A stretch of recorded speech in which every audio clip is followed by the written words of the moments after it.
시청자 여러분 안녕하십니까? 뉴스나우 시작합니다. 갈수록 폭염이 심해지고 있습니다. 폭염 중대경보가 발효된 구역 5곳 가운데 3곳이 경남 지역에 몰려 있습니다. 먼저 창원은 오늘 39도가 예상되는데요. 현장에 YTN 취재 기자가 나가 있습니다. 이명준 기자, 지금 창원은 좀 어떻습니까? 네, 그야말로 혹석입니다. 제가 나와 있는 창원 용지호수공원은 창원 시민들의 쉼터이자 산책 공간인데요. 그런데 제 뒤로 보시는 것처럼 이곳을 오가는 시민은 찾아보기 어렵습니다. 가만히 서 있어도 땀이 줄줄 흐르는 찜통더위 때문입니다. 제가 미리 나와서 이곳 공원과 인근을 둘러봤는데요. 이따금 보이는 시민도 양산을 써 햇빛을 가리거나 연신 부채질을 하며 더위를 식히는 모습이었습니다. 인근의 택시 정류장에선 쿨링포그가 연신 분무를 뿜어내고 있었고, 버스 정류장에선 시민들이 냉방장치가 가동되는 실내 공간에서 버스를 기다리고 있었습니다. 시민들을 힘들게 하는 폭염이 창원을 비롯한 경남에서 연일 이어지고 있습니다. 이 가운데 양산의 폭염이 가장 심각한데요. 양산은 그제와 어제 연이틀 40.3도까지 올랐습니다.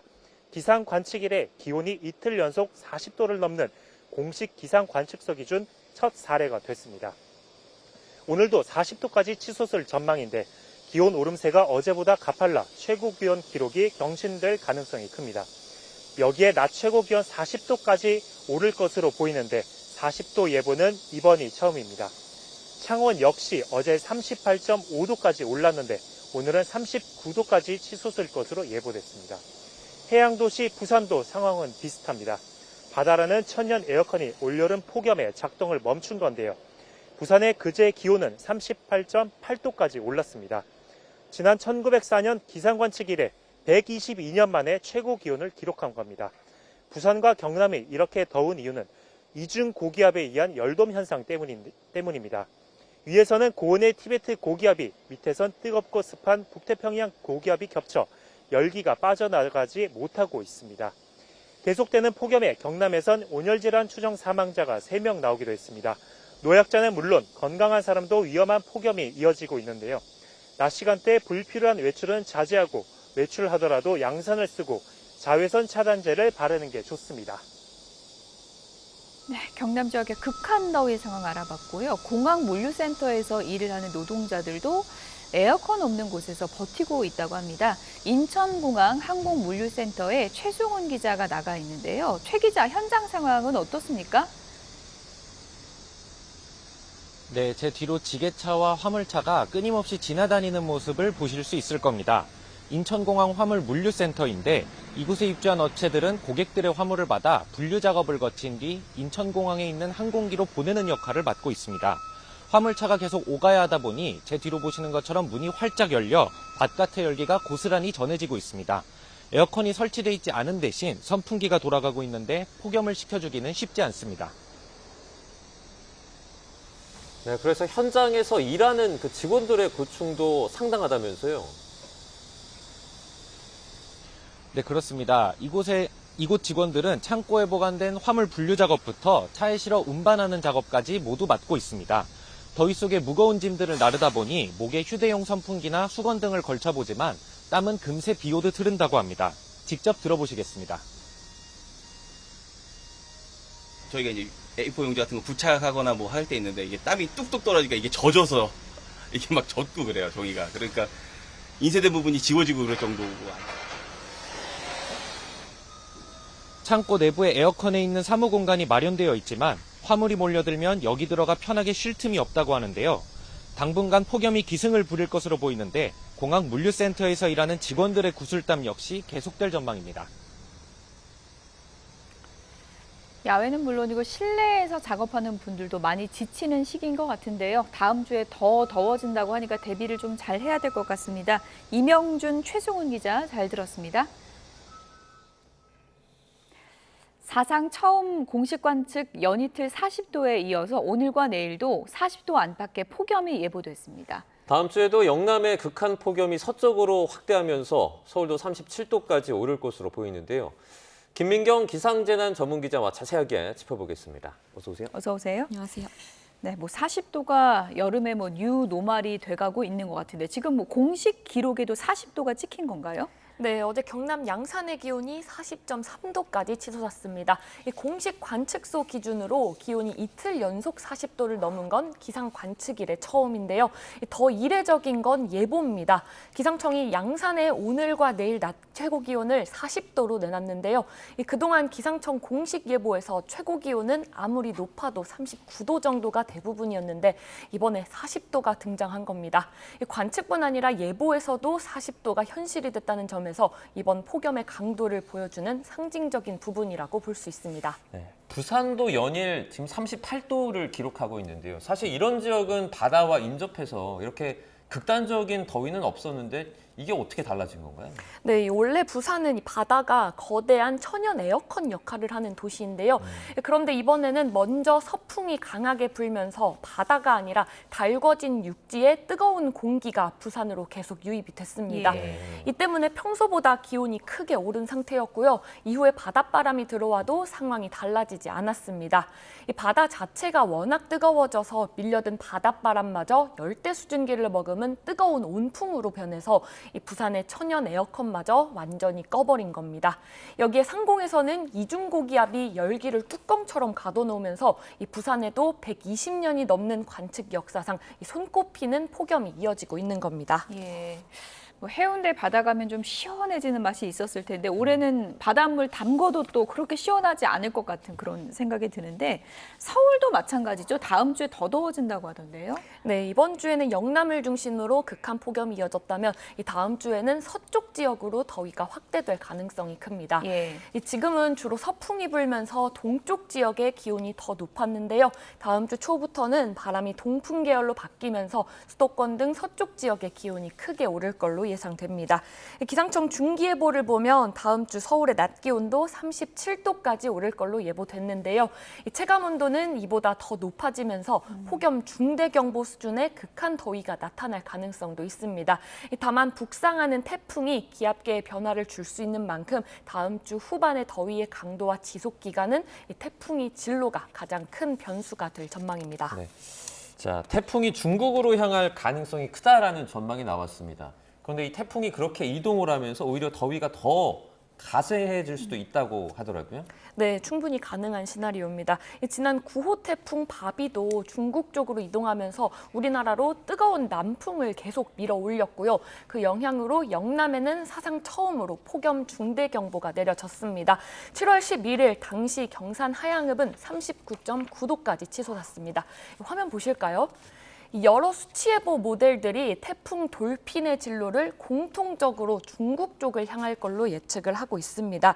다만 우리나라의 킴모달은 이렇게 우리나라 쪽으로 좀 더 가까이 모사를 하고 있는데요. 유럽과 미국 모델은 조금 더 중국 남부 쪽으로 향하는 시나리오를 제시하고 있습니다. 문제는 태풍의 세력입니다. 이 태풍의 눈이 이렇게 뚜렷하게 보일 정도로 매우 강하게 발달해 있는 상태인데요. 이미 태풍의 최고 등급인 강도 5의 초강력 태풍으로 발달을 했습니다. 과거 큰 피해를 남긴 매미와 루사, 흰남노급인 건데요. 이 상태에서 이렇게 중국 쪽으로 향하게 된다면 우리나라 쪽으로 이렇게 반시계 방향으로 돌면서 뜨거운 공기를 강하게 더 밀어 올려서 폭염을 부추길 수도 있고요. 후텁지근해지겠군요. 네, 맞습니다. 더 무서운 건 반대로 태풍이 동쪽으로 방향을 틀어서 우리나라 쪽으로 태풍의 길이 열리게 된다면 이 태풍이 우리나라에도 직접적인 영향을 줄 가능성을 배제할 수가 없습니다. 다만 아직 진로의 변동성이 큰 만큼 태풍의 영향 여부는 다음 주 후반쯤 가닥이 잡힐 걸로 보입니다. 네, 더위도 더위지만 영남은 지금 비가 많아서 걱정이죠? 네, 영남 특히 경남 지역은 장마철에도 비가 충분히 내리지 못한 곳이 많습니다. 최근 한 달 동안 경남의 누적 강수량은 68mm에 그쳤고요. 특히 밀양과 울산, 경주, 포항 일부 지역은 장마철 강수량이 30mm에도 미치지 못했습니다. 특히 낙동강 대곡댐 저수율은 현재 7%로 지난해 같은 시기에 10% 수준에 불과한 상황인데요. 이 문제는 북태평양 고기압과 티베트 고기압이 우리나라에 뚜렷하게 자리하고 있으면서 당분간 비를 뿌려줄 기압계가 보이지 않는다는 겁니다. 유감스럽게도 뚜렷한 비 예보가 당분간 없어서 영남의 가뭄은 더 심해질 가능성이 큽니다. 네, 마지막으로 많은 분들이 가장 궁금해하실 것 같은데 너무 더워요. 이 폭염 언제까지 갑니까? 네, 현재 중기예보로는 다음 주 내내 전국 대부분 지역이 35도를 웃도는 폭염이 이어질 걸로 예보가 되어 있습니다. 절기상 8월 7일이 입추인데요. 올해는 입추가 지난다고 해서 더위가 곧바로 꺾일 가능성은 크지 않아 보입니다. 결국 폭염을 누그러뜨릴 변수는 태풍이나 기압계 변화인데요. 현재로서는 8월 중순까지도 강한 폭염이 이어질 가능성에 무게가 실리고 있습니다. 보통은 좀 입추 지나면 꺾이긴 하는데 올해는 또 더위가 더 길어질 가능성이 높은 거군요. 지금까지 김민경 기상재난 전문 기자였습니다. 고맙습니다. 고맙습니다.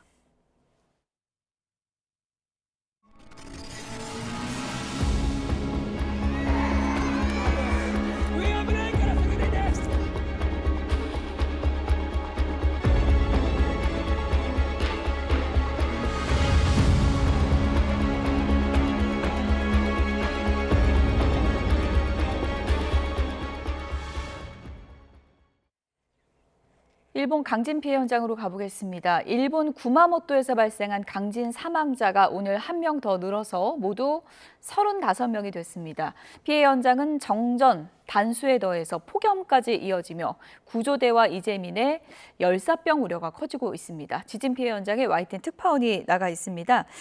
이승배 기자, 인명피해가 계속 늘고 있네요. 네, 오늘이 지진이 발생한 지 벌써 나흘째입니다. 일본 정부 발표를 보면 구마모토 지진 피해자, 사망자는 오늘 오전에 한 명이 더 추가되면서 모두 35명까지 늘어났습니다. 제가 나와 있는 이곳 대형 쇼핑몰에서 7명, 그리고 제지 공장에서 9명이 숨진 것으로 집계가 됐습니다. 이 쇼핑몰은 오늘 오전부터 계속 추가 생존자 수색 작업이 진행되고 있지만 제지 공장은 어제 저녁부로 모두 종료가 됐습니다. 이 밖에 주변 마을인 우키시와 고사마치 등에서도 사망자가 확인이 됐습니다.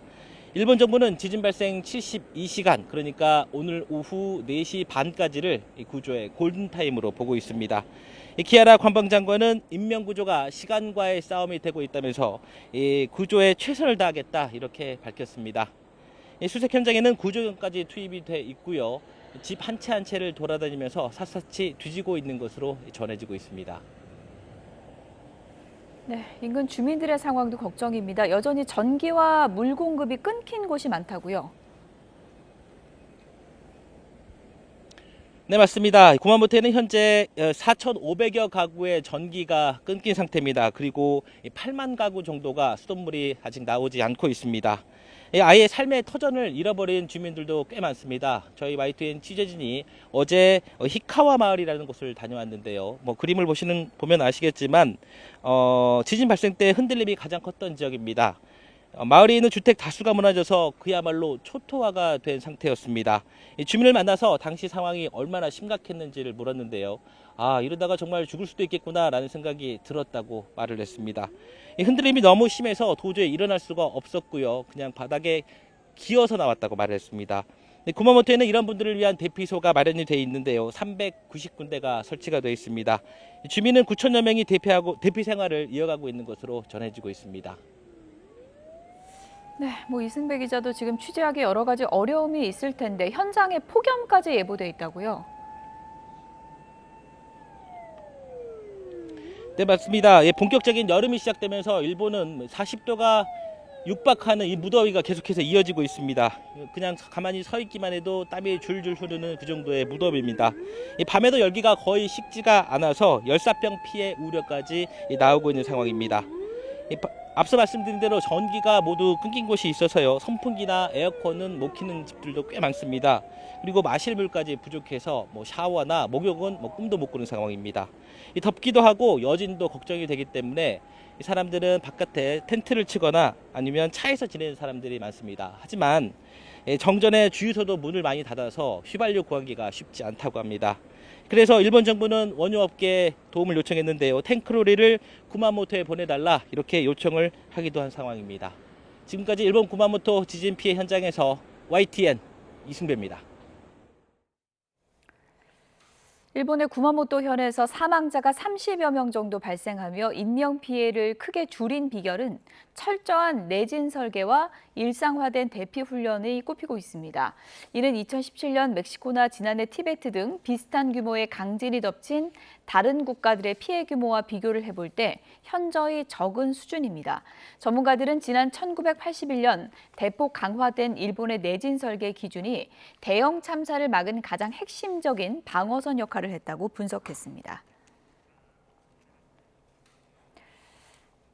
남미 3개국을 순방 중인 이재명 대통령이 현지 시간으로 30일 밤 마지막 방문국인 아르헨티나에 도착했습니다.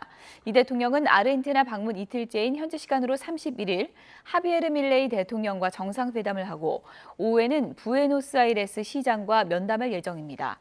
강유정 청와대 수석대변인은 서면 브리핑을 통해서 이번 방문으로 에너지, 식량 등 경제안보 요소를 모두 보유한 아르헨티나와의 협력을 새로운 단계로 발전시킬 것으로 기대한다고 밝혔습니다. 특히 세계 4위 리튬 매장국인 아르헨티나와 핵심 광물 공급망 협력 체계를 구축할 예정이라고 강조했습니다. 이 대통령은 아르헨티나에서 2박 3일간 일정을 수행한 뒤에 독일 프랑크푸르트로 떠납니다.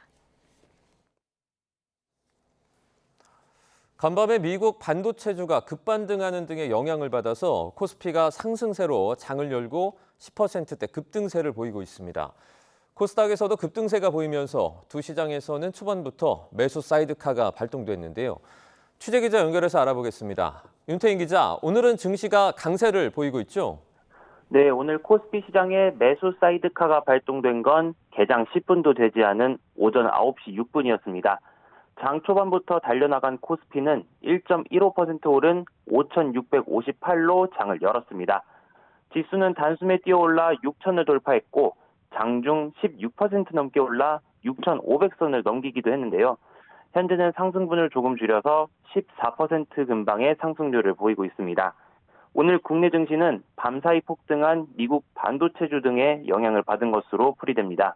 SK하이닉스 ADR은 17.52%, 샌디스크는 25.99% 오르는 등 미국 반도체주들이 동반 상승했고 필라델피아 반도체 지수도 8.19% 급등했습니다. 이외에도 하이퍼스케일러인 아마존이 설비 투자 비용 계획을 상향했고 마이크로소프트도 설비 투자 비용에 대한 기존 방침을 유지한다고 밝히면서 AI 투자 확대에 대한 시장의 우려를 덜어낸 영향도 있는 것으로 보입니다. 한국 증시 선행지표인 MSCI 한국 ETF는 11.79% 급등했고 코스피 200 야간 선물도 가격 제한 폭인 8%까지 치솟았습니다. 또 어제 오픈 AI 출신 레오폴드 아신브레너가 운영하던 대형 펀드가 청산했다는 소식도 눈여겨볼 필요가 있다는 분석이 나옵니다. 해당 펀드는 4배 레버리지로 AI와 반도체주에 집중 투자했지만 최근 주가 조정으로 추가 증거금 요구 압박을 받았는데요. 펀드가 청산됨에 따라서 최근 반도체주 급락을 이끌었던 강제적인 주식 매도 물량이 상당 부분 소화됐다는 분석이 나옵니다. 우리 증시의 대형주들을 보면 먼저 SK스퀘어와 삼성전기는 모두 장중 상한가를 기록했습니다. 삼성전자도 장중 26만 원을 넘기기도 했고 SK하이닉스는 장중 170만 원을 넘기며 상한가에 근접하기도 했는데요.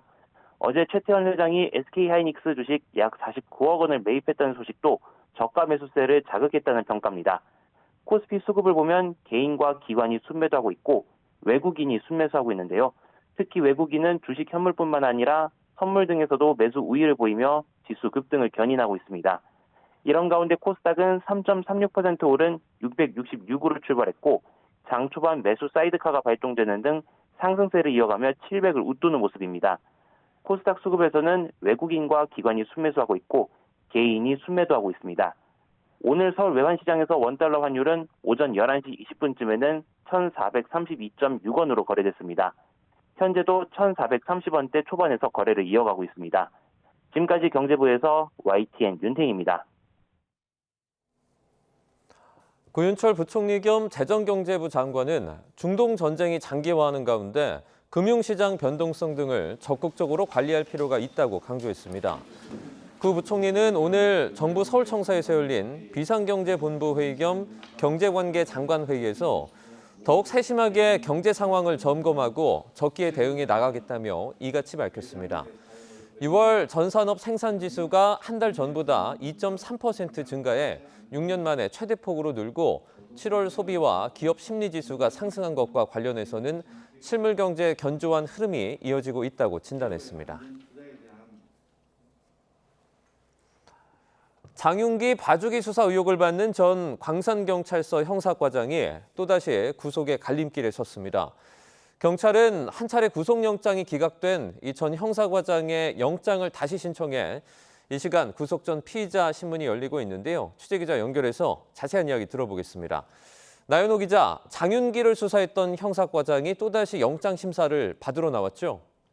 네, 그렇습니다. 전 광산서 형사과장 박모 경정은 오전 10시 반쯤 영장심사 법정에 출석했습니다. 취재진이 혐의를 인정하는지 등을 물었지만 아무런 대답도 하지 않았습니다. 지난 영장심사에 비춰보면 정오를 지나서 심사가 마무리될 것으로 예상합니다. 박 경정은 장윤기 사건 당시 광산경찰서 형사과장으로 수사를 지휘했습니다. 특별수사단은 직권남용, 권리행사 방해 혐의를 적용해 지난 14일 박 경정을 입건했습니다. 앞서 강력팀장을 구속한 특별수사단이 박 경정의 구속영장도 신청했는데요.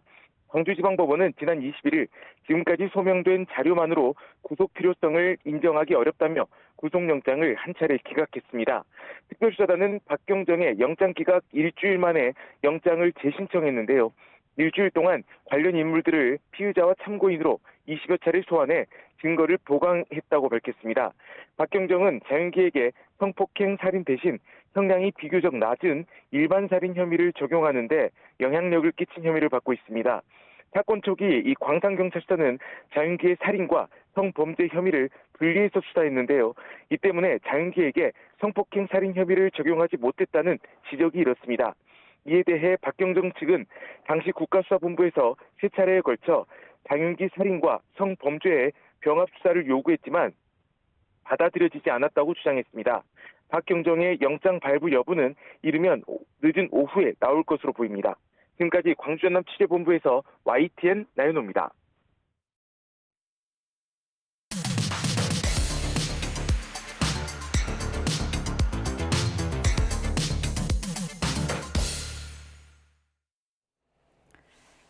네, 각이 살아있는 정치평론 시사정각 시작하겠습니다. 오늘은 금요일의 손님입니다. 금요일에 훈훈한 듀오 성치훈 더불어민주당 부대변인, 송영훈 전 국민의힘 대변인 나오셨습니다. 어서 오세요. 네, 이재명 대통령이 현재 순방 중인데 다음 주에 이제 귀국을 하게 되는데 아주 민감한 전국의 현안들이 많은 것 같습니다. 여론조사 추이도 조금은 이재명 대통령이 좀 걱정을 할 만한 수치가 나오고 있는데요. NBS 여론조사 결과 보시죠. 소폭 하락했습니다. 지난주보다. 그래서 53% 긍정 나타나고 있고요. 지난해 6월 2주차 역대 최저치와 동률을 기록하고 있습니다. 지지율이 하락하는 요인, 핵심 키워드는 부동산으로 지금 평가가 나오고 있습니다. 현 정부의 부동산 정책 평가에 대해서 잘못하고 있다가 과반이 넘습니다. 56%가 잘못하고 있다라고 답을 했습니다. 1월 4주차보다 9%포인트가 오른 거고요. 잘하고 있다라는 응답은 33%에 그치고 있습니다. 송영우 대변인님, 지지율 하락의 이제 원인 중에 하나가 이제 부동산으로 꼽히고 있는데 부동산 중에서도 뭐 어떤 게 지금 요인이 되고 있는 걸까요? 가장 큰 것은 이재명 대통령이 근저당을 설정받는 기묘한 방법으로 집을 매각한 것이죠. 그 부분이 국민 정서에 미치는 영향이 대단히 큽니다. 그러니까 25억 이상의 고가주택에 대해서는 은행 대출을 2억 원까지밖에 받지 못하도록 막아놓은 것이 다름 아닌 이재명 정부의 부동산 정책이잖아요. 그런데 대통령이 일종의 사금융을 제공하는 것과 비슷한 효과가 있는 근저당 방식에 의한 매각을 하면서 이 대통령 스스로가 자기 정부의 정책을 부정했습니다. 그러면서 정부가 시장을 이길 수 없다는 것을 확인했는데도 계속 규제 일변도의 부동산 정책을 가져가고 있어요. 시장 원리에 따라서 풀어야 되고 그러려면 공급을 늘려야 되는데 오히려 부동산 대토론회에서 재건축 재개발의 순공급 효과가 큰지에 대해서 의문을 표했고 그다음에 또 전세 대출이 집값 상승의 주범이라고 지목을 하면서 전세를 살고 계시는 임차인들께서도 굉장히 불안을 느낄 만한 코멘트들이 나왔습니다. 이런 것들이 모두 복합적으로 맞물리면서 현재의 트리플 상승 국면을 우리 국민들께서 도저히 더 견딜 수 없다고 생각을 하시는 겁니다. 참고로 이번 주에 나온 한국부동산원 통계 기준으로도 서울 아파트 매매 가격 그리고 서울 아파트 전세 가격은 77주 연속 상승했습니다. 역대 신기록이 문재인 정부 때 85주 연속 상승한 거거든요. 네. 그 신기록을 깰 날도 멀지 않았기 때문에 이대로 가면은 이재명 정부의 부동산 정책에 대한 국민 평가는 더 악화될 것이고 대통령 지지율을 더 끌어내리는 요인으로 작동할 것으로 봅니다. 근저당이 큰 요인이 됐다라고 분석을 해주셨는데 여러 가지 있잖아요. 뭐 집값 오르는 거, 전세 매물 없는 거, 또 보유세 올리는 정책 등등 어떤 게 가장 컸다고 보십니까? 뭐 복합적이겠죠. 예. 근데 근저당도 영향은 있었겠습니다만 근저당이 뭐 결정적 메인 역할을 했다고 보지는 않습니다. 물론 그렇다고 해서 문제가 없다는 건 아니고요. 국민들의 실망감이나 박탈감이 충분히 있었을 수 있다라고 예. 생각을 하고요. 일단 그리고 대통령이 그 매도하신 그 아파트 단지에서 15억 이상의 아파트 중에 30%가 같은 방식으로 매매가 이루어졌기 때문에 예. 그 방식 때문에 뭐 이 모든 부동산 정책에 대한 부정적 평가가 자리하고 있다라고 보기는 어려울 것 같아요. 근데 저는 지금 지지율이 또 오늘 이렇게 떨어진 이유는 이번 주에도 떨어진 이유는 부동산 정책은 늘 어떻게 보면 부정평가의 중심에 있었고 예. 이번 주에 악재가 많이 겹치지 않았나라는 생각이 듭니다. 일단 코스피의 급락도 분명히 있었고 예. 국회의장의 연임 관련 발언에 좀 설화도 있었고 그리고 지금 8.17 전당대회를 둘러싼 당내에 좀 갈등이 좀 내홍이 격화되고 있기 때문에 이런 것들이 복합적으로 작동을 해서 대통령의 지지율에 전반적으로 영향을 준 것 같고요. 물론 그렇다고 해서 뭐 지금 절대 뭐 안심할 수 있는 상황이 아니죠. 대통령 지금 심지어 지금 순방 중이잖아요. 예. 원래 순방 때는 지지율이 좋은 긍정적 효과를 받게 되어 있거든요. 외교적 효과가 좀 그렇죠. 언제나 외교적 예. 성과를 좀 받으러 가는 게 늘 외교 순방이기 때문에 그럼에도 불구하고 하락하고 있다는 건 지금의 약간의 소폭 하락보다 훨씬 사실상 체감상 더 큰 하락으로 받아들여야 되기 때문에 이것을 반전시키기 위한 노력을 당도 해야 되고 대통령 청와대에서도 좀 아마 긴밀하게 좀 검토를 하고 있을 걸로 예상이 됩니다. 아마도 이 부분도 여론의 변수가 될 것 같습니다. 형사소송법 개정안이 아마도 예정대로라면 오늘 오후에 본회의를 통과할 것으로 예상이 되고 있습니다. 관련 영상부터 보시죠. 민주당 주도로 국회 법사위를 통과한 형사소송법 개정안이 국회 본회의에 상정됐습니다. 형사소송법 일부 개정 법률안 대안을 상정합니다. 한동훈, 주진우 참 못됐습니다. 못됐습니다. 공부를 제대로 해야 할 것입니다.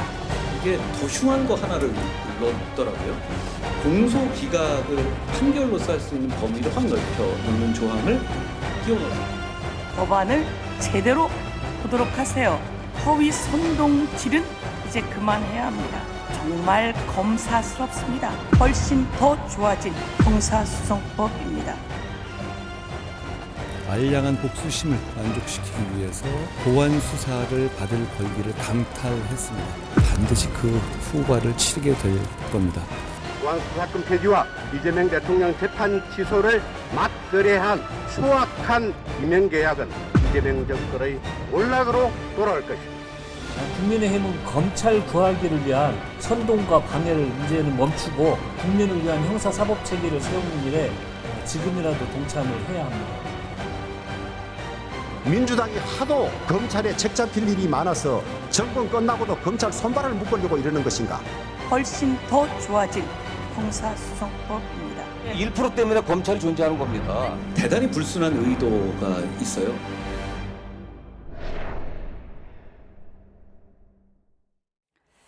네, 논란이 많지만 이제 곧 현실이 될 것 같습니다. 형사소송법 개정안, 그러니까 검찰은 앞으로 직접적인 수사의 권한을 갖지 못하게 되고요. 경찰이 수사를 하게 되는 겁니다. 송영우 대변인, 국민의힘에서는 계속 헌정사의 수치다 이러면서 맞거래를 했다 그러는데 뭘 거래했다는 겁니까? 그러니까 지금 국회 본회의에 올라와 있는 민주당 주도의 형사소송법 개정안에는 법원이 공소기각 판결을 할 수 있는 사유를 추가해 놓은 부분이 있습니다. 형사소송법 327조인데요. 원래도 지금 형사소송법에 보면 공소제기가 법률에 위배된 때에는 법원이 공소기각 판결을 할 수 있도록 되어 있습니다. 예. 그런데 민주당 안에는 두 가지 사유를 더 넓혀놨죠. 그러니까 수사에 중대한 위법이 있는 경우 또는 소추 재량권을 현저히 일탈한 경우 이 두 가지를 추가해놨습니다. 그런데 어떤 것이 중대한 수사상의 위법이어서 공소기각 판결을 해야 될 정도인 것인지 또 소추 재량권을 현저히 일탈한 경우 어떤 경우인지 이런 것은 모두 다 불확정 개념이기 때문에 외연이 불분명합니다. 코에 걸면 코걸이, 귀에 걸면 귀걸이가 될 수도 있는 것이죠. 예. 그런데 왜 이런 조항을 넣어 놓았는가? 아시다시피 이재명 대통령은 5개 재판의 형사 피고인입니다. 그리고 여권은 이 사건들에 대한 공소 취소를 끊임없이 시도해 왔습니다. 그런데 이 공소 취소도 할 수 없게 되고, 그다음에 최근에 논란이 불거진 현직 대통령에 대한 연임 개헌, 이런 것들을 통해서 재판을 장기간 미루는 것도 불가능해지면 플랜 A, 플랜 B도 안 됐을 때 플랜 C로 그러면은 유무죄를 판단하지 않는 공소기각 판결이라도 할 수 있는 사유를 추가해 놓고자 한 것이 아니냐. 이게 핵심입니다. 이 질문에 대해서 민주당 의원들이 제대로 된 답을 할 수 없을 것이라고 생각합니다. 네, 공소기각 논란이라고 하니까 많은 분들이 좀 내용이 좀 복잡하다 이렇게 여기실 수도 있을 것 같은데요. 그래픽 보면서 간략하게 좀 말씀을 드리겠습니다. 공소 취소는 검사가 주체죠. 검사가 스스로 제기한 공소를 철회하는 거고, 공소 기각은 판사가 주체입니다. 판사가 재량으로 재판을 종결하는 행위를 말을 합니다. 네, 현행 형사소송법에 공소 기각 사유가 원래 있습니다. 왼쪽에 이제 기존의 사유가 있는 거고요. 오른쪽에 보시면 이 두 가지 중대한 위법 수사와 소추재량권 현저한 일탈, 이 두 가지가 포함이 이번에 새로 된 거고, 이 신설 조항을 놓고 국민의힘에서 지금 반발을 하고 있는 상황입니다. 법무부와 검찰에서도 즉각 반발했습니다. 법무부는 실체적 진실에 관한 심리보다 재판 지연 같은 부작용이 우려된다고 밝혔고요. 검찰에서는 재판부의 해석에 따라 달라질 수 있다. 공소 기각 사유는 객관적이어야 한다. 이렇게 반박을 했습니다. 지금 여야에서도 공소 기각 사유를 끼워 넣게 한 것을 놓고 지금 공방이 이루어지고 있습니다. 어떤 얘기 있는지 들어보시죠.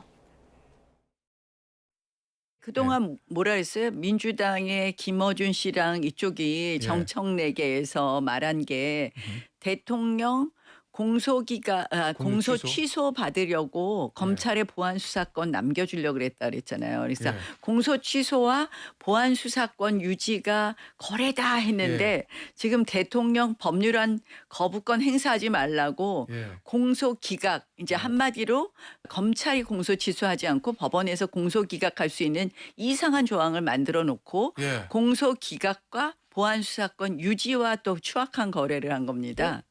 요 조항이 대통령 재판에 적용이 될 수는 있는 거죠, 이론적으로?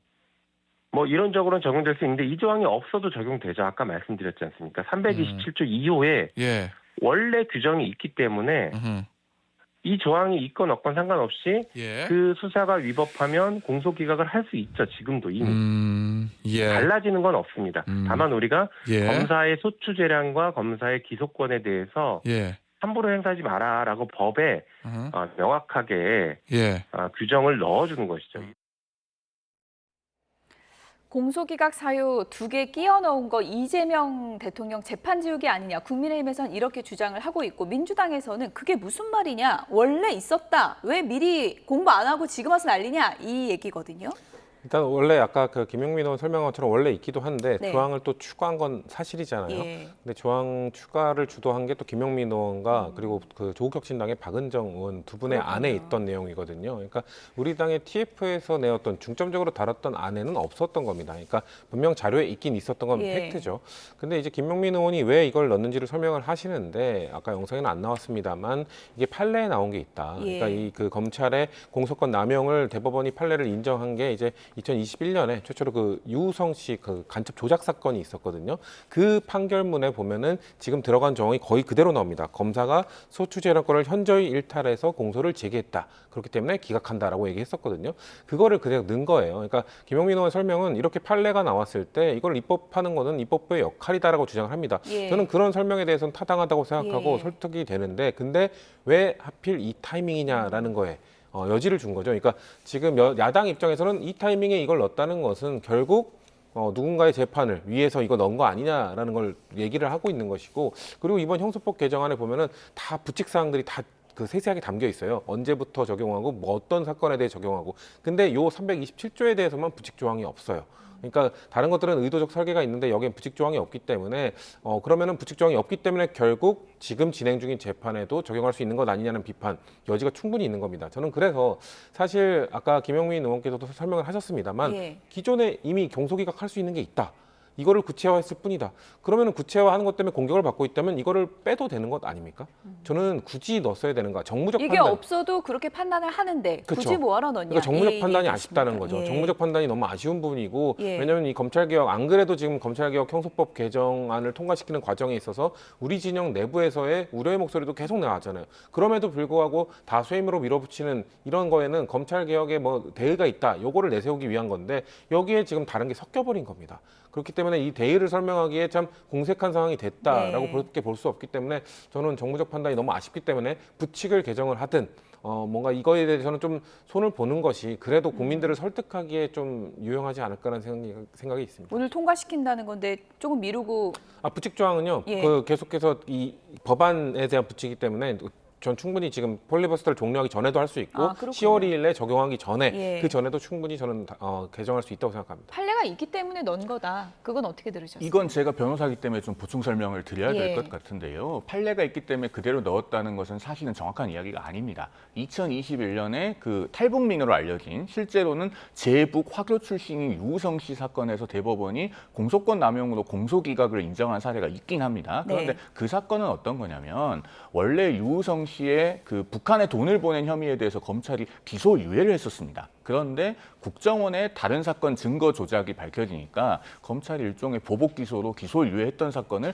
갑자기 다시 기소를 한 케이스예요. 그런 점에서 기소의 정당성이 의문시됐기 때문에 공소기각을 한 것인데 그렇게 공소권 남용으로 공소기각이 되면 보통 뉴스에 나옵니다. 2001년부터 2021년까지 대법원 판례가 한 2개 정도 있는 사안이거든요. 그런 것을 판례의 특정한 문구를 떼와서 일반화시키면 그다음부터는 어떤 사건들을 공소기각해야 되는지가 굉장히 불명확해지는 겁니다. 예. 그리고 어제 언론에도 보도됐습니다만 저 김용민 의원도 법안 소위 회의록에 보면은 우리가 판례대로 법안을 만드는 것은 아니다라고 이야기했다고 하지 않습니까? 그러니까 국민들 앞에서 좀 궁색한 변명은 안 하셨으면 좋겠다는 말씀을 드립니다.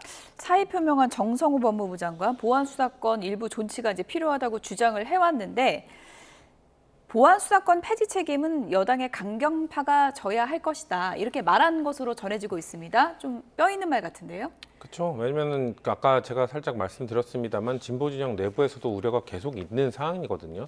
저는 그렇게 주도한 분들이 남은 기간 이게 실제 시행이 되고 중소청과 공소청이 이 출범하기 전까지 뭔가 국민들을 설득하기 위한 노력들을 하셔야 될 거고 이런 것들에 좀 미비된 부분들을 보완하기 위한 노력도 하셔야 될 겁니다. 예. 그렇지 않는다면 사실 이 보안 수사권이 폐지됨으로 인해서 정말 피해를 보는 국민 사례가 그렇게 막 자주 나오지는 않을 거지만 하지만 한 건이 나올 때마다 파급력이 어마어마할 겁니다.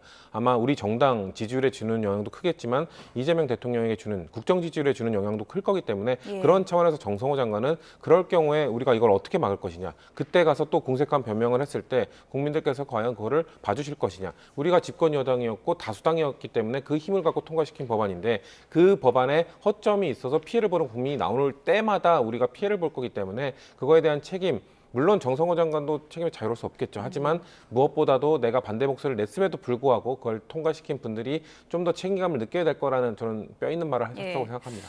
간략하게요. 뭐 대통령 귀국하면 거부권 행사 건의할 거냐고 물었더니 거부권 행사할 일이 아니라고 이제 밝혔는데 한동훈 의원은 책임지는 자세를 보여야 된다라고 이제 또 비판도 했더라고요. 어떻게 해야 될까요, 정성호 장관이? 일단 정성호 예. 장관은 직을 걸고 막아내는 것이 책임을 지는 것이지 지금 본인은 책임을 지지 않고 일종의 정치적 알리바이를 남기기 위해서 도망가는 것이 책임지는 자세는 아니죠. 그러니까 저 법안이 국무회의에 올라오면은 어떻게든 이 대통령이 제2요구권을 행사하도록 건의하고 또 적극적으로 행동을 해야 됩니다. 그러나 물론 이 대통령이 거부권 행사할 가능성은 저도 0으로 수렴한다고 봐요. 왜냐하면은 앞서 봤던 공소기각 사유를 확대하는 조항이 예. 이 대통령이 행여라도 거부권을 행사할까 봐서 민주당 의원들이 넣은 조항이기 때문입니다. 왜냐하면은 그 기각 사유가 넓어지면 이 대통령은 본인 재판이 공소 취소도 되지 않고 재판을 영원히 미룰 수도 없게 됐을 때 그러면은 유무죄 판단을 안 받는 공소 기각이라도 받을 수 있지 않을까라고 하는 희망을 갖게끔 하는 조항으로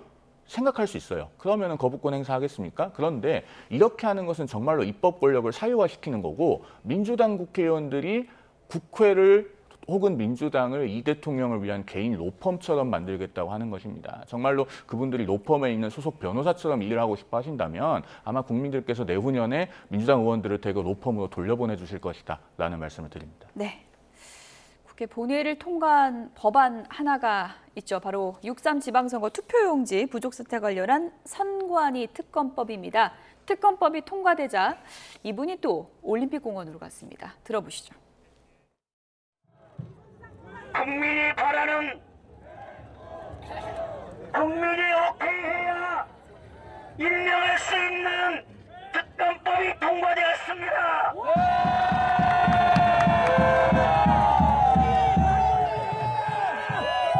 그동안의 모든 의혹에 대해서 모두 수사할 수 있는 특검법이 통과되었습니다.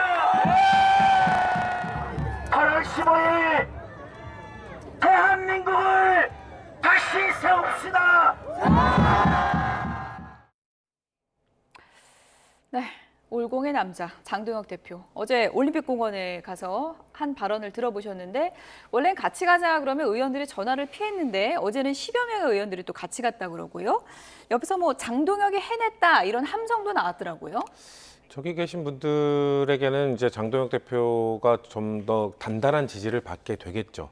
하지만 지금 특검법이 통과되었다고 해서 지금 특검법을 본인이 원하는 대로 아니면 국민의힘이 주장한 대로 조금 더 수사 범위를 넓히고 이런 게 성공했다고 해서 지금 저기에 계신 분들 중에 일부가 주장하고 있는 정말 그 중국의 개입설이라든지 뭐 이른바 뭐 맨하탄 프로젝트라고 하는 그런 음모설이 확인된 건 아닙니다.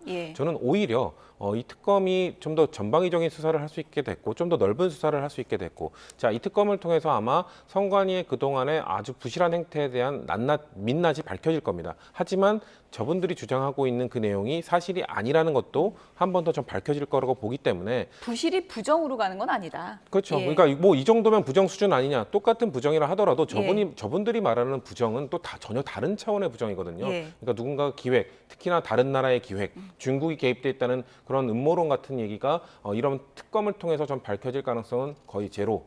수렴한다고 보고 있기 때문에 오히려 지금은 지금 장동혁 대표의 표정이 좋고 내가 뭔가 이뤄냈다. 저분들과 뭔가 축하의 자리처럼 저렇게 말씀을 하고 계시지만 특검의 수사 결과가 나오고 선관위를 완벽하게 개혁해냈을 때 그 일부 아까 제가 말씀드린 부정선거론자들이 얘기하고 있는 것들이 밝혀지지 않았을 때 오히려 저분들과 장동혁 대표는 전 좀 더 고립될 거라고 보기 때문에 지금 자축할 상황은 아니라고 좀 봅니다. 어제 현역 의원들 누가 왔는지 그래픽 좀 보여주시면 좋을 것 같은데 원래는 당대표 비서실장이 전화 돌리면 전화를 다들 피했는데 어제는 저렇게 많이 왔습니다. 뭐 김장겸, 박준태, 강명구, 서천호, 조승환, 저기 뭐 주진우 의원도 갔다 그러고요. 어떻게 보면은 장동혁 대표 입장에서 사퇴설에 좀 압박을 받았는데 이제는 좀 내 공간이 생겼다 이렇게 볼 수도 있는 겁니까? 글쎄요. 부산 집회나 광주 집회 때보다는 현역 의원들의 참석이 많은 것은 사실입니다만 저 15명이라고 하는 숫자, 장동혁 대표 포함입니다. 다 합쳐도 국민의힘 국회의원 109명의 6분의 1도 안 되지 않습니까? 그런데 보통 당대표가 참석하는 장외 집회, 그것도 일종의 그 페어웰 무대라고 할 수 있는 곳에 참석하는 것으로서는 상대적으로 많은 숫자라고 보기 어렵습니다. 그런 점에서 장동혁 대표 입지가 본질적으로 강화되었다고 보는 것은 좀 시기상조인 것 같고요. 그리고 저 선관위 특검을 통해서 이른바 부정선거론이라고 하는 것이 불식되는 결과가 나온다면은 저렇게 올림픽공원 집회에 올인해온 장동혁 대표의 행보도 그만큼 부메랑으로 돌아올 수 있습니다. 그러니까 120일 또는 150일 동안의 수사 결과를 좀 귀추로 주목해 볼 필요가 있다는 말씀을 드리겠습니다. 네, 국민의힘하고 이제 민주당하고 수사 범위를 놓고 좀 줄다리기가 있을 것 같긴 한데 핵심적인 건 선관위 서버 여느냐 이거잖아요. 그렇죠. 그건 어떻게 정리될까요? 글쎄요, 저는 선관위 서버를 열어야 되는 이유가 그렇게 뭐 높지 않다고 보는데, 근데 저분들은 어떤 결과가 나와도 아마 그 결과를 인정하지 않을 거라고 저는 생각합니다만 선관위 서버도 들여다보고 뭐 필요하면은 많은 재검표도 하고 최대한 할 수 있는 저 정도의 음모론을 갖고 계신 분들은 아니다 하더라도 국민 많은 분들이 그래도 좀 저분들이 아무 이유 없이 저런 건 아닐 수도 있지 않나라고 의구심 가질 수 있거든요. 사실 투표율은 조작된 게 그렇죠. 맞잖아요. 그러니까 그런 것들까지 다 낱낱이 좀 밝힐 수 있는 좀 광범위한 그런 수사를 할 수 있도록 민주당도 동의를 해줘야 된다고 생각합니다. 뭐 재검표 같은 것들 경우에는 최근에 뭐 6.3 지방선거 재검표들이 막 이루어진 것들을 보면 실제 재검표를 하더라도 큰 차이가 없거든요. 뭐 한 표, 2표 정도의 차이가 발생할 뿐인데 그런 것들의 비용이 든다 하더라도 저는 국민들의 의구심을 좀 해소하기 위해서는 특검에 뭐 좀 많은 예산, 좀 더 넓은 범위 이런 것들을 부여할 필요는 있다고 생각합니다. 뭐 올림픽공원에 이제 부정선거 시위대, 전문 시위대도 이제 많지만 이제 2030 청년들도 많이 나왔던 것은 이제 선거 과정의 공정성, 투명성 이런 부분을 이제 강조했던 건데 뭐 서버 부분 포함해서 어떤 부분까지 이번에 좀 수사가 이루어져야 된다고 보십니까? 성역 없는 규명을 해야죠. 예. 사실 시간대별 투표율을 틀리게 입력해놓고 그걸 수습하기 위해서 그 뒷시간대의 수치를 조작했다. 이것 우리 국민들께서 상상도 못한 일이지 않습니까? 네. 그러면은 선거 제도에 대한 신뢰가 근본부터 흔들릴 수 있는 상황까지 내몰린 겁니다. 그러면은 선관위가 했던 모든 일에 대해서 사실 성역 없이 규명하는 것이 원론적으로 맞아요. 다만 앞서 제가 잠깐 말씀드렸던 것처럼 수사 기간에 제한이 있지 않습니까? 특별검사가 재량으로 한 번 연장을 해도 최대 120일이고 거기서 30일을 더 연장하려면은 대통령이 허가를 해줘야 됩니다. 네. 그러면 기본 120일이라고 봤을 때 이번 지방선거에서 있었던 일들을 우선적으로 수사를 하는 것이 맞죠. 다만 앞서 저희가 영상에서도 봤듯이 여전히 부정선거론에 동조하거나 혹은 상당한 의심을 갖고 계시는 분들이 우리 사회에 존재합니다. 예. 그러면은 그런 부정선거론을 불식할 수 있는 과정도 저는 좀 필요하다고 생각해요. 그러니까 확인할 수 있는 것들을 다 확인을 해서 확인해봤더니 정말 개표 부정은 없었더라 예. 라고 하는 것이 좀 확인이 됨으로써 우리 사회의 선거제도에 대한 신뢰도 복원하는 계기로 삼아야 되지 않을까. 그러니까 두 가지를 다 해야 됩니다. 선관위 해체 수준의 개혁에 동력을 제공하는 수사도 필요하고 네. 동시에 선거제도에 대한 근본적인 불신을 해소하는 수사도 필요하다. 이렇게 말씀을 드리겠습니다. 과정과 결과에 승복할 수 있는 그런 광범위한 수사. 그러니까 열 수 있는 건 다 열자. 두 분 다 이렇게 보시는 거군요. 올여름에 이제 국민들을 이제 더 덥게 만들었던 게 바로 이제 우리나라 축구의 이제 현실인데 어제 국회에서 축구협회 청문회가 있었습니다. 어떤 얘기가 있었고 또 축구 해설가는 이 청문회를 어떻게 봤는지 같이 좀 들어보겠습니다. 정말 어려운 일들이지만은 저는 그런 젊은 친구들이 들어와서 이 어려운 것들을 좀 바꿔줬으면 좋겠습니다. 밖에서 좋은 역할하는 것도 좋고 좋은 얘기하는 거 좋고 쓴소리하는 것도 좋지만은 이 안에 들어와서 이 현실이 얼마나 어려운지 좀 깨닫고 그러다 보면은 본인들이 더 이거를 책임감을 가지고 더 바꿀 수 있을 거라는 전 생각은 분명히 갖고 있습니다. 전체적으로 보자면 저 이제 그런 생각이 들더라고요. 왜 아무도 사과하지 않지? 왜 아무도 고개를 숙이지 않지? 책임을 지겠습니다라고 하지만 뭘 잘못했습니까라고 물어보면 뭘 잘못했다는 말은 없어요. 내가 쓰지 않으면 축구 쪽에서 아무것도 할 수 없어라고 하는 건 분명히 존재합니다. 예. 그러니까 그렇게 이를 악물고 그 라인에 쓰려고 하는 거고 한 번 붙으면 떨어지지 않으려고 하는 겁니다. 예. 그래서 거기서 어제도 나왔지만 뭐 인사청탁, 예. 취업청탁 혹은 거기서 그렇게 문제를 빚고 부회장을 하다가 예. 나갔는데 또 프로축구에서 어떤 팀에 가서 또 무슨 일을 하잖아요. 엉망이 카르텔 그건 당연히 있습니다. 네, 뭐 축구 전술만 엉망인 줄 알았더니 청문회 전술도 엉망이었다. 보는 내내 답답했다. 이런 평이 많았습니다. 어제 핵심적인 건 제대로 못 건드리고 끝났다. 이런 좀 비평이 많더라고요. 그렇죠. 뭐 청문위원들이 공격수였다면은 이 질문을 받아내는 분들이 수비수, 공격 수비 둘 다 수준이 낮았다라고 저는 생각합니다. 네. 처음에 이제 경기 킥오프를 알리는 그 이재정 위원장의 발언 정리 이런 것들은 전 좋았다고 생각했거든요. 왜냐하면 지금 이 청문회가 왜 열리는지에 대해서 명확히 짚어주셨어요. 그러니까 예. 대한축구협회 그 축구 대표팀의 감독이 되는 선임 과정에 대한 문제점을 지적하고 또 축협의 투명성과 책임성 이것들을 좀 높이기 위한 청문회 자리다라고 했는데 막상 청문위원들의 질문 수준이나 이런 것들은 날카롭지 못했거든요. 뭔가 왜 졌냐라든지 사실 그 감독이 선발되는 과정에 문제가 있는 것이지 일단 감독이 선발된 이후에 선수 기용과 관련돼서는 그의 권한이기 때문에 그건 아무리 물어봐야 의미가 없습니다. 그렇죠. 그런 것 때문에 그걸 왜 졌냐고 물어보는 그런 질문으로 시간을 낭비하는 허비하는 것들이 또 보여지기도 했고 또 저는 또 우리 당 위원들의 질문이었기 때문에 조심스럽긴 합니다만 예. 또 뭐 그 연봉에 대해서 굳이 물어본다든지 뻔히 알고 있습니다. 이 계약 조항 때문에 밝힐 수 없다는 걸 알고 있음에도 불구하고 약간 자극적인 그 숫자를 끄집어내서 뭔가 이슈가 되기 위한 질문으로 소비한다든지 이런 것들이 좀 안타까웠습니다. 그리고 수비를 하는 답변하는 분들도 어느 분도 뭐 그 정몽규 회장이나 홍명보 감독이나 그렇게 반성하는 모습이나 국민들께 죄송해하는 모습이 보이지 않았어요. 어떻게 보면 홍명보 감독이 여론을 좀 반전시킬 수 있는 기회였는데, 그죠? 그렇죠. 사실 어떻게 보면 저는 2018년 아시안 게임이 떠올랐는데 네. 그때 야구 대표팀에 대한 문제 분노가 좀 있었거든요. 그때는 심지어 금메달을 따고 왔습니다. 네. 금메달을 따고 왔는데 당시 선동열 감독에 대해서 야구 팬들이 특정 선수들을 인맥에 의해서 뽑아준 거 아니냐는 비판을 했었는데 청문회는 당시는 아니었고 그때 상임위에 불러서 답변을 하는 과정을 보면서 국민 여론이 뒤집혔습니다. 그렇죠. 워낙 형편없는 질문들을 하고 그거를 답변하는 선동열 감독의 태도를 보면서 오히려 국민들이 너무한 거 아니야라는 생각이 들었는데 말씀하신 것처럼 어제 그 홍명보 감독은 아까 영상에서 잠깐 짧은 영상도 보시면 너네들이 해봐라. 나를 비판하는 후배들 너네들이 해보면 너네도 다르지 않을걸? 너네도 힘들걸? 이거 바꾸기 쉽지 않아? 라고 하는 그런 식의 발언이나 하고 있기 때문에 저는 홍명보 감독도 여론을 뒤집을 수 있는 기회를 본인이 발로 차버렸다라는 생각이 들어서 전체적으로 뭔가 남는 게 없는 알맹이가 없는 청문회였다라는 아쉬움이 있습니다.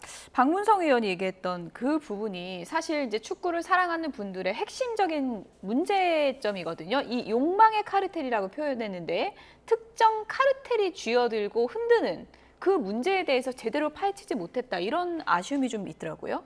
그런 의구심이 다분히 있는데 그러면은 청문위원이 되는 국회의원들이 축구에 대한 전문성이 있어야 그런 부분에 대한 송곳 질문을 하지 않겠습니까? 예. 단순한 의혹을 청문회장에 옮겨서 확대 재생산하는 것만으로 소기의 답변을 얻을 수 있다고 생각했다면 그게 오산이죠. 그래서 저는 이번 청문회가 열리기 전부터 이런 청문회가 큰 효용이 있을 것인지에 대해서 공개적으로 의문을 표해왔습니다. 왜냐하면 이번에 청문회가 열리게 된 건 우리가 북중미 월드컵에서 32강을 못 갔기 때문이고 그런 월드컵 대표팀의 실패는 사실은 감독 선임의 실패입니다. 그러면은 그 감독 선임의 과정에 있어서 한국 축구가 모셔올 수 있는 세계 유수의 감독들로 어떤 사람들이 있었는데 왜 그런 사람들 중에 누구는 배제하고 국내의 홍명보 감독을 뽑았는가 여기에 대해서 매우 정교한 질문을 할 수 있어야 돼요. 그런데 우리 국회의원들이 축구에 대해서 알면 얼마나 압니까? 사실 저 자리에 있었던 국회의원들 중에서 잉글랜드 프리미어리그 감독 5명 정도를 즉석에서 이름 댈 수 있는 국회의원이 몇 명이나 있었을지 저는 잘 모르겠습니다. 그런 점에서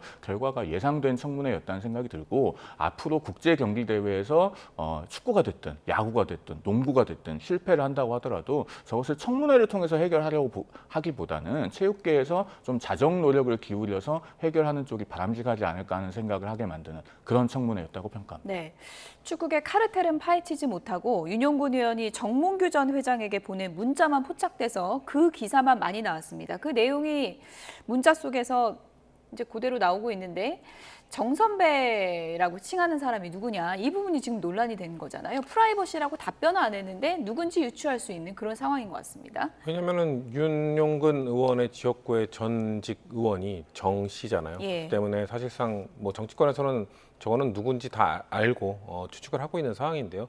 말씀하신 것처럼 지금 축구협회, 축구계의 카르텔을 파헤치기 위한 청문회를 통해서 저 문자 때문에 국민들은 축구협회의 카르텔이 아니라 대한민국 전체 사회의 카르텔이구나. 정말 축구계는 정치권까지 연결이 돼 있어서 축구계에서 높은 사람들은 이런 청문위원회계까지 연락을 취해서 사전에 본 질문을 파악하기 위한 것이었다고 정몽규 회장이 얘기를 했습니다만 그런 질문도 받아낼 수 있구나. 사전에 받아내서 준비를 할 수 있구나라는 좀 씁쓸한 맛을 남기는 좀 안타까운 장면이었다고 저는 보고 있습니다. 카르텔이 여의도까지 있는 건가요? 그렇죠. 다 퍼져 있는 거죠.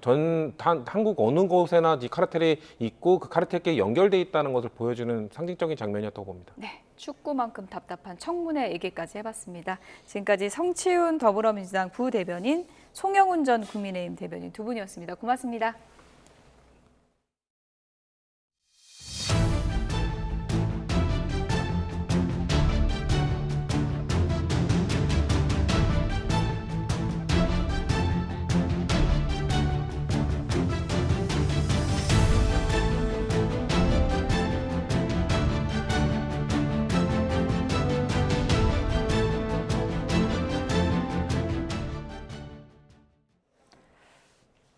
오늘도 전국 대부분에 폭염특보가 내려져 있죠. 39도 안팎의 더위가 기승을 부리고 있습니다.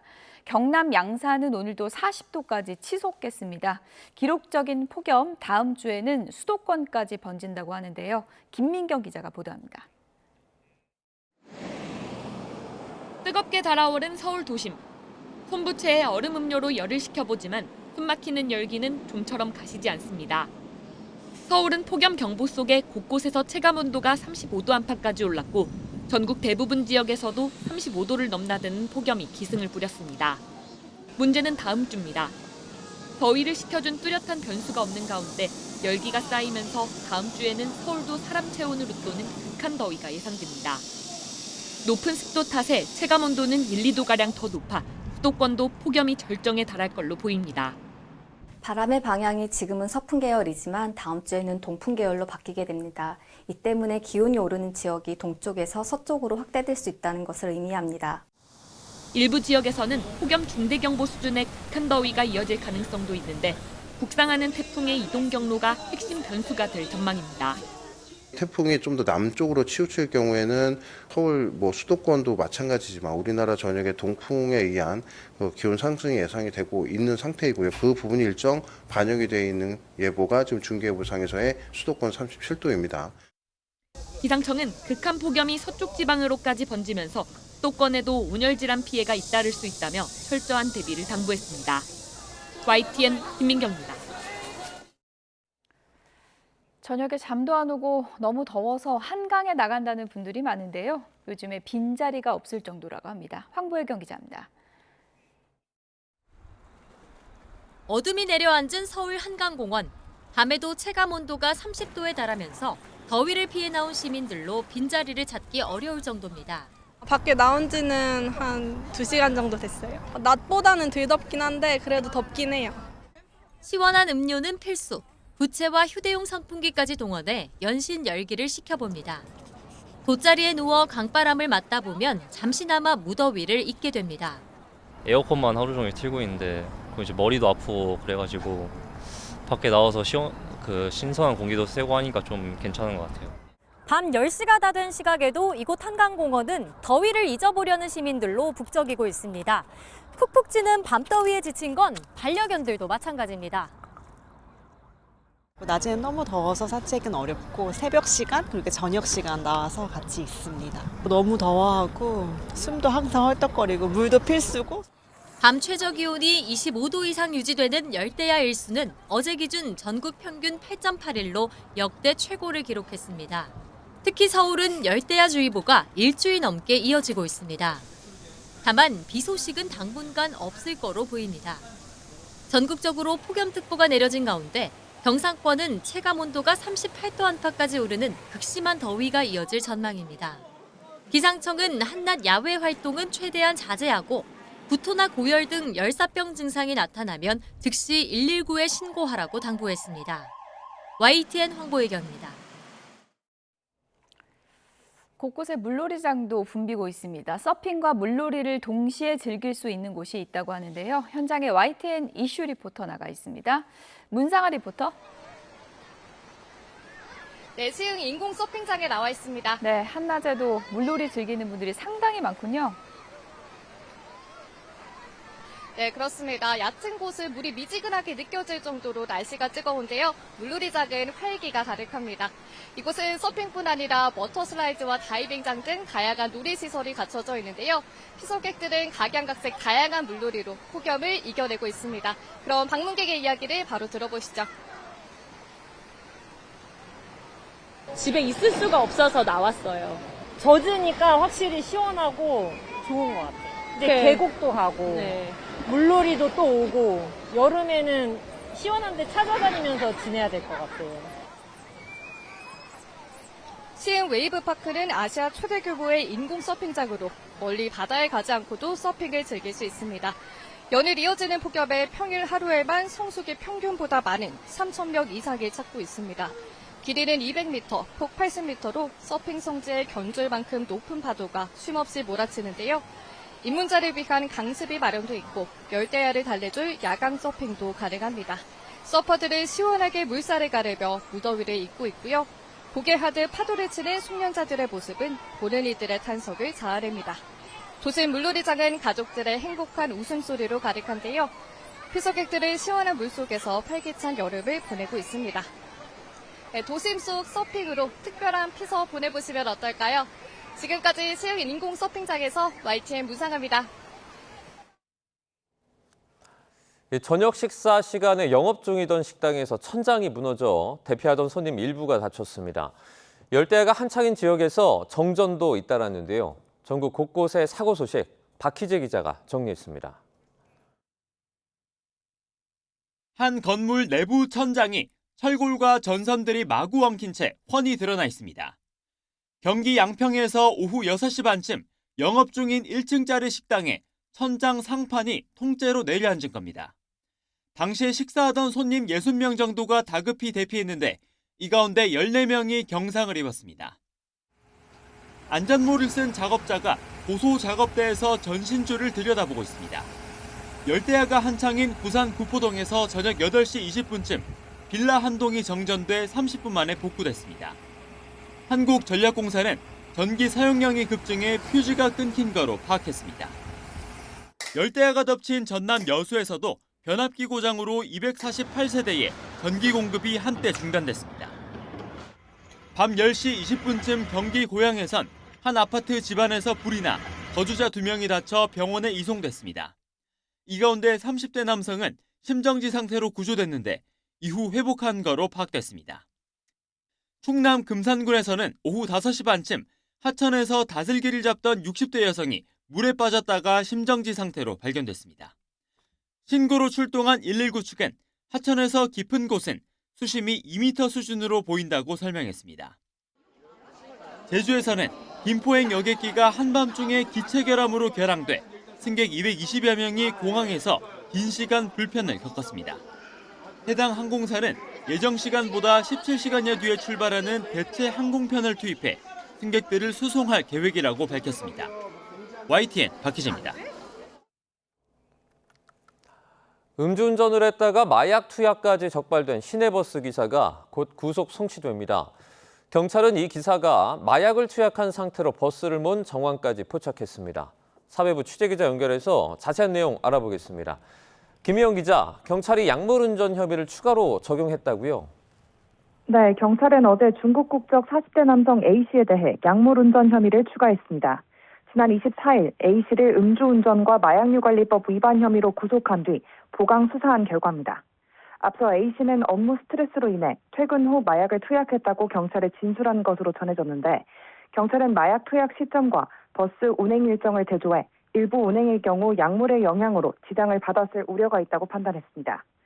필로폰을 흡입할 경우 보통 12시간가량 약물 영향이 지속되는 점과 판례를 검토해 투약 후 6시간 내외에 버스를 운행한 경우를 추려 혐의에 포함한 것으로 파악됐습니다. A씨는 오늘 오후 1시 반 구속 상태로 검찰에 넘겨집니다. 기사가 처음 경찰에 붙잡힌 건 음주운전 때문이었죠? 네, A씨는 지난 23일 새벽 경기 시흥시에서 술자리를 가진 뒤 주거지가 있는 안산시까지 13km를 음주운전한 혐의로 현행범 체포됐습니다. 운전자가 차 안에서 잠든 것 같다는 신고가 경찰에 접수됐는데 당시 A씨의 혈중 알코올 농도는 면허 취소 수준이었습니다. 그런데 출동한 경찰이 A씨 차량에서 마약 투약 도구를 발견했고 간이시약 검사 결과 A씨에게서 필로폰 양성 반응이 나오면서 마약 혐의가 추가됐습니다. 조사 결과 A씨는 지난 5월부터 SNS를 통해 이른바 던지기 수법으로 10여 차례 필로폰을 구매해 투약한 것으로 확인됐습니다. 경찰은 이후 A씨가 마약을 투약한 상태로 버스를 몬 적이 있는지 수사를 이어가 약물 운전 혐의까지 적용했습니다. 경찰은 송치 후에도 A씨의 추가 마약 투약 여부 등 여죄를 조사할 방침입니다. 지금까지 사회부에서 YTN 김희영입니다. 서울 송파경찰서는 오늘 잠실개표소 봉쇄 시위 현장에서 체육단체 진입을 막은 30대 여성 A씨를 업무방해 혐의로 검찰에 송치했습니다. A씨는 지난달 16일 체육단체 관계자들이 올림픽공원 핸드볼 경기장 진입을 시도했을 당시에 출입문을 끝까지 막아 업무를 방해한 혐의를 받습니다. 경찰은 지난달 10일 A씨를 상대로 한 차례 소환 조사한 뒤 사전 구속영장을 신청했지만 법원은 증거인멸과 도주의 우려가 인정되지 않는다며 영장을 기각했습니다. A씨는 당시 체육단체 진입을 막은 이유에 대해서 증거 보존이 우선돼야 한다는 취지로 진술했습니다. 검사의 직접 수사 권한을 모두 폐지하는 형사소송법 개정안이 더불어민주당 주도로 오늘 본회의를 통과할 전망입니다. 국민의힘이 무제한 토론, 필리버스터로 맞서고 있지만 몇 시간 뒤면 토론도 강제 종료될 전망인데요. 국회로 가보겠습니다. 부장원 기자. 네, 국회입니다. 네, 부 기자, 본회의장에서는 아직 필리버스터가 진행 중이지만 법안 처리는 예정된 수순으로 봐야겠죠? 그렇습니다. 어제 오후 4시쯤 무제한 토론이 시작했으니까 이제 20시간째 접어들었습니다. 국민의힘 최다선이죠. 육선 주호영 의원을 시작으로 나경원 의원 등 중진들까지 팔을 걷어붙이고 결사항전에 나섰습니다. 지금은 초선 김태규 의원이 7번째 주자로 토론을 이어가고 있고요. 무소속 한동훈 의원도 필리버스터를 신청은 해뒀는데 뒷순서다 보니까 발언대에 서기는 어려워 보입니다. 24시간이 지나면 토론을 강제로 끝낼 수 있다는 규정에 따라서 오늘 오후 4시를 조금 넘으면 필리버스터는 종료가 되고 본회의 통과도 유력합니다. 곧이어 국회 신속처리 안건제도 패스트트랙 심사 기간을 최장 330일에서 90일로 대폭 줄이는 국회법 개정안을 두고도 여야는 필리버스터 대치를 예고했습니다. 다만 오늘 자정 7월 임시국회 회기가 끝나면서 무제한 토론은 자동으로 종료가 되게 되고요. 8월 임시국회가 열린 뒤 첫 본회의에서 법안이 표결에 붙여지게 됩니다. 검찰의 보안 수사권 문제를 둘러싼 국회 차원의 논의는 이렇게 일단락이 됐습니다만 파장은 적지 않을 것으로 보이죠. 그렇습니다. 이번 정도 규모의 전면적인 형사사법 체계 개편 72년 만에 처음입니다. 막대한 변화가 예고된 만큼 어느 쪽으로든 후폭풍이 거셀 수밖에 없어 보입니다. 한명도 민주당 대표 직무대행은 수사 기소의 완전 분리를 달성해 검찰 권력의 집중을 끝냈다 이렇게 자평했습니다. 새로운 제도 출범 과정에서 국민의 권리 보호에 빈틈이 생기거나 수사 공백이 발생하는 일이 없도록 꼼꼼히 살피겠다고 강조했는데 들어보시죠. 검찰 권력을 헌법과 국민의 통제 아래 두는 역사적 전환점입니다. 새로운 제도 출범 과정에서 국민의 권리 보호에 빈틈이 생기거나 수사 공백이 발생하는 일이 없어야 합니다.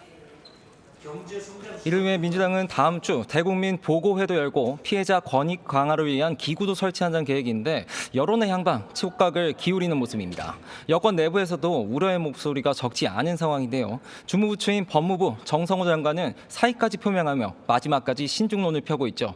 특히 보안수사권 폐지뿐 아니라 공소기각 사유 확대 조항까지 형사소송법 개정안에 추가된 사실이 뒤늦게 알려지며 파장이 큰 상황입니다. 국민의힘은 민심도 민생도 저버린 소시오패스 정권의 사법학의 폭주라고 날을 세웠습니다. 정점식 원내대표는 법을 수호해야 할 국회가 대통령 재판을 없애기 위해 사기도박, 밑장 빼기 같은 파렴치한 속임수를 자행한 거라고 맹비난했습니다. 사법 체계 곳곳에 구멍을 뚫어주었습니다. 민주당이 외친 일하는 국회가 고작 이재명 대통령의 재판 삭제를 위해 도피로를 깔아주는 일을 하는 국회란 말입니까? 그러면서 이번 합법은 법치주의의 종말이라며 거대한 민심의 분노가 반드시 민주당을 심판할 거라고 경고했습니다. 지금까지 국회에서 YTN 부장원입니다. 미국과 이란이 휴전 결렬 뒤 서로 맞불 공습을 이어가고 있습니다. 특히 중동국 간의 미군 기지와 선박이 표적이 되면서 홍해를 넘어 지중해까지 전선이 확대되고 있습니다. 정윤신 기자입니다. 현지 시간 30일 이란 이슬람 혁명수비대가 관영 매체를 통해 공개한 영상입니다. 요르단 알-아지라크 미군 기지를 공격해 F-35 스텔스 전투기 세대를 비롯한 병력에 피해를 줬다고 주장했습니다. 또 쿠웨이트 미군 기지도 공습해 드론 경납구와 항공유 저장 시설을 파괴했다고 발표했습니다. سپاه هشدار داد کشورهایی که در کمک به متجاوز دخالت دارند اگر رفتار خود را اصلاح نکنند پاسخ سختی دریافت خواهند کرد. 이에 대해 요르단은 이란이 쏜 미사일 5발을 요격했다며 인명 피해는 없다고 반박했습니다. 미 중부사령부도 SNS를 통해 미군 전투기가 파괴됐다는 이란의 주장은 거짓이라고 밝혔습니다. 다만 쿠웨이트 국방부는 이란의 공격으로 중국 기업이 피해를 입었고 1명이 사망했다고 밝혔습니다. 앞서 대이란 공습을 재개한 미군은 이란 남부 호르무즈 해협 부근 혁명수비대 표적 수십 곳을 타격했습니다. 휴전 결렬 후 전후는 페르시아만과 홍해를 넘어 지중해까지 확산하는 모양새입니다. 상대적으로 안전했던 지중해 인근 이집트 다미에타 항구에선 미국 LNG선을 포함한 선박 2척이 드론 공격을 받았습니다. 후티 반군은 자신들이 배후가 아니라고 부인했지만 이집트는 안보를 위해 필요한 조치를 할 것이라고 경고했습니다. 이미 홍해에선 사우디가 미군과 함께 첫 공동작전에 나서며 사실상 참전을 공식화한 상태입니다. وما تم التأكيد عليه من حق المملكة الأصيل في الدفاع عن النفس واحتفاظها بحق الرد في الوقت والمكان المناسبين. 미국과 이란의 휴전이 결렬된 이후 교전 강도가 격화되면서 중동 전역이 화약고가 될 수 있다는 위기감도 커지고 있습니다. YTN 정유진입니다. 아라그치 이란 외무장관은 이집트 다미에탕 드론 피격 사건과 관련해서 이스라엘의 위장작전이 의심된다는 글을 올렸습니다. 아라그치 장관은 SNS를 통해서 이집트는 중요한 우방이고 우리에게 최고로 중요하다며 평화를 훼손하기 위해 고안된 이스라엘의 음모와 위장작전에 경계를 늦추지 말아야 한다고 지적했습니다. 이집트 항구 피격과 관련해 이란의 개입을 부인하고 사실상 그 배후로 이스라엘을 지목한 것으로 보입니다. 이에 대해 이스라엘군 대변인은 미국 뉴욕타임스와의 인터뷰에서 이스라엘은 이번 공격과 무관하다고 반박했습니다.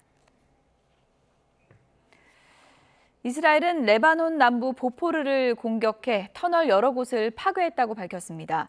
이스라엘군은 성명을 통해 폭격한 터널들은 그동안 헤즈볼라의 이스라엘 북부 갈릴리 지역 침공 계획에 핵심적인 역할을 했다고 주장했습니다. 이어서 이번 작전에서 약 700톤의 폭발물을 사용했다며 헤즈볼라의 노골적인 휴전 합의 위반에 대응하기 위해서였다고 설명했습니다. 지구촌 곳곳의 동시다발적인 무력 충돌로 전쟁의 패러다임 자체가 근본적으로 뒤바뀌고 있습니다. 굳건한 동맹 없이도 무기를 주고받거나 또 물류망을 인질로 잡는 공급망 타격이 새로운 안보 위기를 만들어내고 있습니다. 권영희 기자입니다. 미국과 유엔을 중심으로 작동하던 국제 억제력이 전 세계 분쟁 지역에서 사실상 무력화됐습니다. 과거의 강력한 경제 제재나 경고가 더 이상 작동하지 않는 가장 큰 원인으론 조용히 완성된 모듈형 반서방 연대가 꼽힙니다.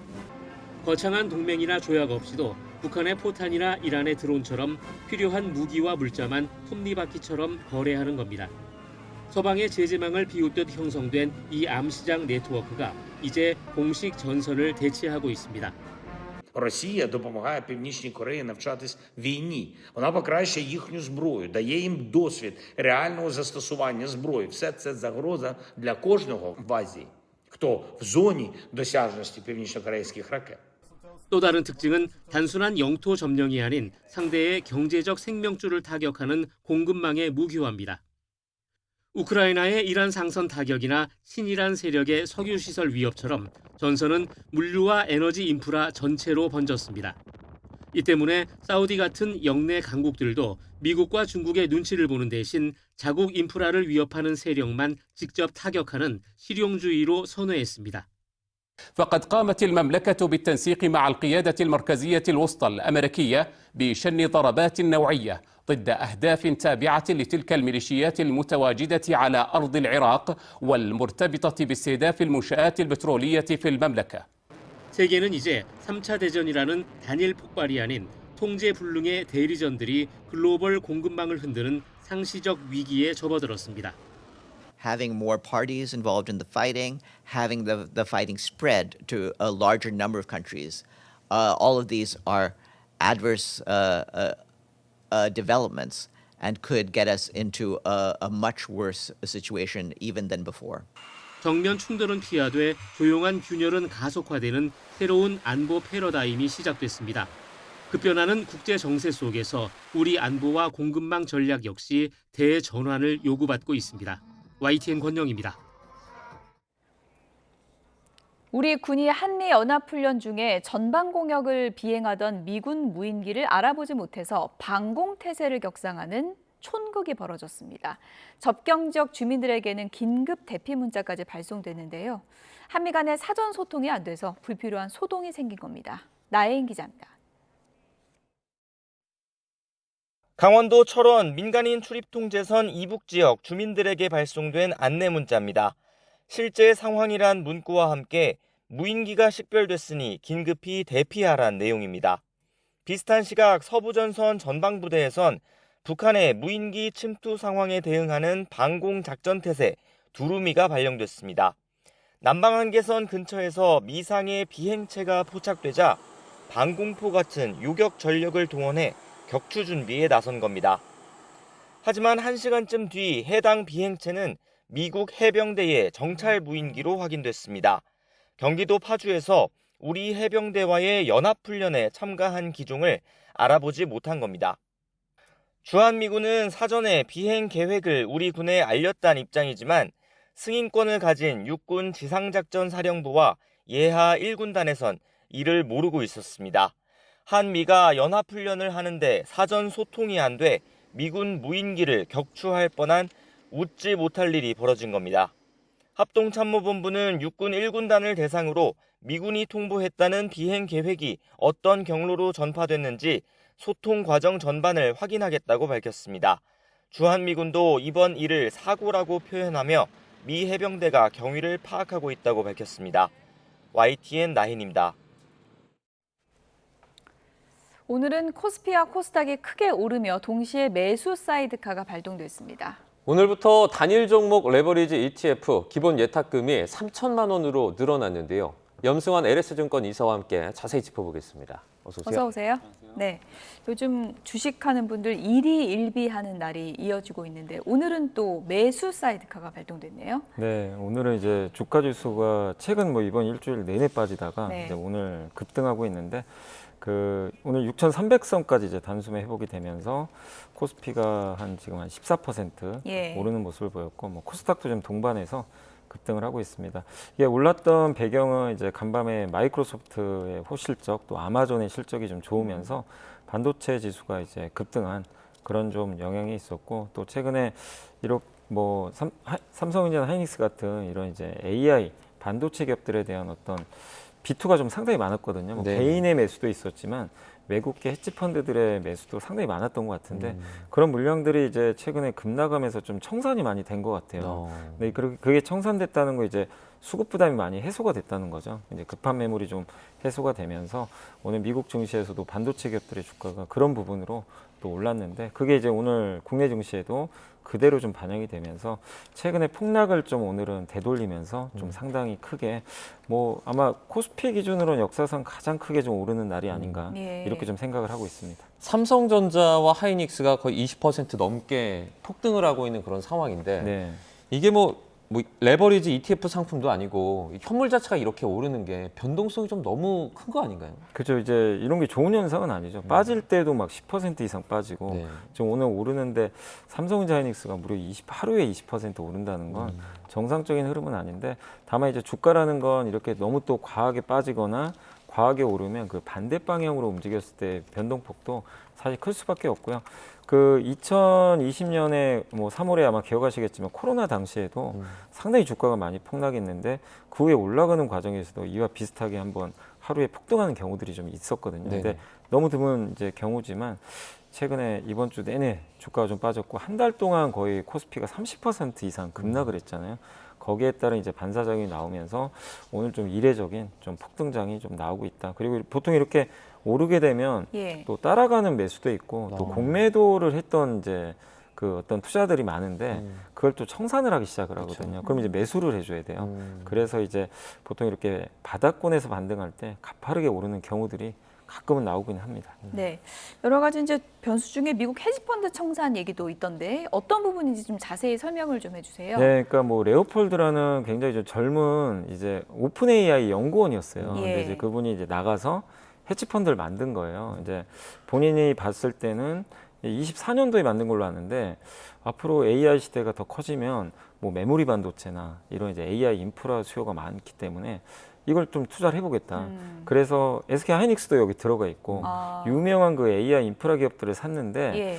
근데 이거를 비투를 안 하고 그냥 사기만 했으면 이 정도까지는 아니었을 텐데 4배 정도 레버리지를 썼대요. 그러니까 자기 원금의 4배를 빚으로 투자를 더한 거죠.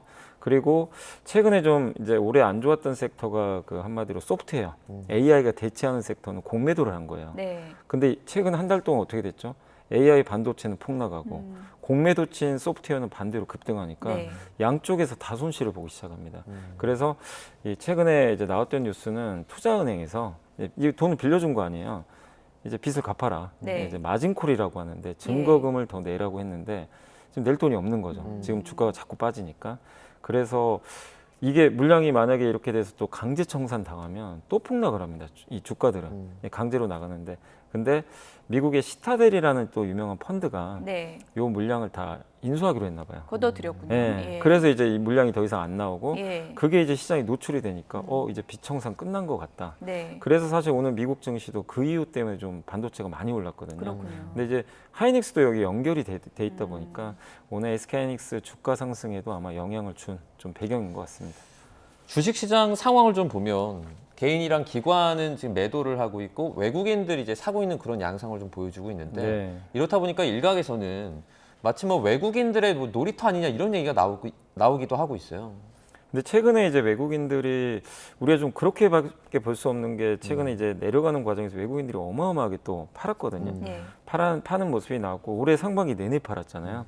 근데 이제 7월 들어와선 그래도 좀 이번에 폭락하는 과정에서 이번 주 화요일 날 그 서킷 브레이커 지수가 이제 폭락하는 날은 물론 외국인이 팔았는데 수요일부터는 돌아서기 시작하더라고요. 이제 수요일부터는 조금 돌아서면서 최근엔 또 오히려 매수하고 있고 오늘은 또 대량 매수를 하고 있거든요. 그러니까 이제 사실 어떻게 보면 외국인들의 매매에 따라서 지수가 이제 변동성을 좀 보이는 건 또 사실이다 이렇게 보고 있는데 다만 좀 안타까운 건 개인 투자분들이 예. 최근에 주식을 많이 샀었잖아요. 그렇죠. 산 상황에서 수요일부터 매도로 돌변을 했어요. 그래서 이제 수요일 날 지수가 이제 5,500이 깨지는 과정에서도 예. 한 2조 원 가까이 매도를 해버렸고 어제도 매도하고 근데 오늘은 이제 올라오다 보니까 좀 시장을 뭐 떠나려는지는 제가 모르지만 예. 오늘 제가 봤을 때 개인이 이렇게 많이 파는 거 처음 봤거든요. 아. 지금 현재 9조 원을 팔고 있어요. 이 올라오는 과정에서 정신 건강이 너무 안 좋아서 떠난 변동성이 걸까요? 너무 크니까 예. 이제 이렇게 올라올 때 좀 예. 정리하고 나가야 되겠다. 아마 예. 그런 심정도 있을 거예요. 예. 너무 어지러지하잖아요. 그래서 오늘 개인 투자분들이 일단 선택은 일단 기왕 오르는 김에 시장 좀 일단 팔고 뭐 관망하거나 떠나자. 아마 이런 좀 심리가 작용하고 있는 것 같습니다. 날씨도 덥고 정신적으로도 스트레스가 너무 네. 심하고 그런 장세가 이제 계속되고 이제 폭락장이다 보니까 큰 손들이 좀 줍줍한다고 하나요? 네. 사들이는 경우가 있었는데 최태원 회장이 50억 정도 샀다고 하더라고요. 네, 맞습니다. 이게 어제 뭐 영향이 있는 액수는 아니잖아요, 그렇죠? 근데 이제 이게 상징성이 있어요. 상징성. 실제로 저도 예. 어제 저녁에 그 이제 공시가 떴거든요. 네. 그래서 이제 언론 보도도 있었는데 그게 나오자마자 실제로 이제 그 야간 선물 지수도 급등하기 시작을 했고 네. 미국 증시에 실제 반도체도 영향을 좀 주긴 주더라고요. 예.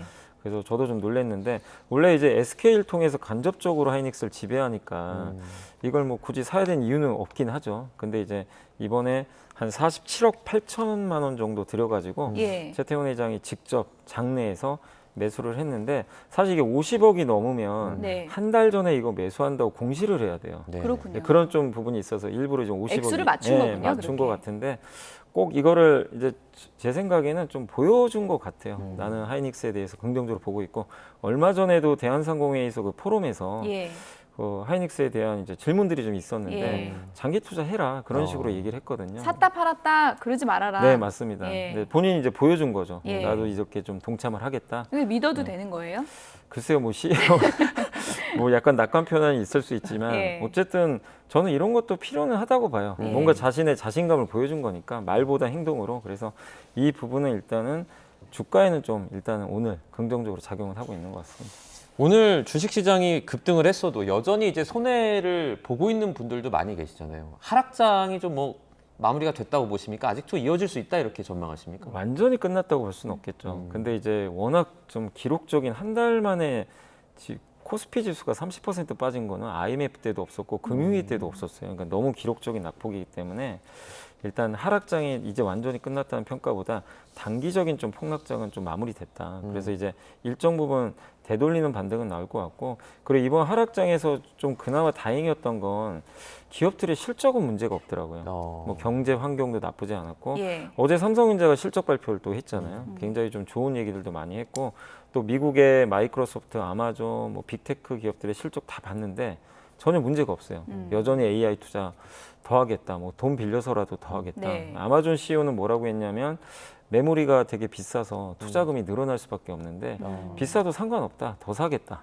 뭐 이런 얘기를 또 하더라고요. 그러니까 공급 과잉설은 좀 안 없- 맞는 예, 거예요. 그거는 안 맞는 것 같아요. 그러니까 예. 이번에 하락은 의심이었죠. 혹시 예. 공급 과잉 가는 거 아닌가. 근데 실제로 미국의 빅테크들의 발언을 보면 공급 과잉은 아직은 좀 먼 얘기 같고요. 다만 이제 그런 의심들이 중폭되면서 결국에 이걸 또 만들었던 원인은 저는 B2가 아니었나. 그게 우리 개인의 B2도 있지만 미국도 아까 제가 헤지펀드 말씀드렸잖아요. 네네. 거기도 4배나 썼거든요, 레버리지. 근데 그렇게 돈 잘 벌던 헤지펀드가 한순간에 그냥 청산돼 버렸거든요. 예. 그러니까 그만큼 B2가 이 시장을 얼마나 지금 무섭게 만들었는지 명확하게 좀 보여준 사례였던 예. 것 같습니다.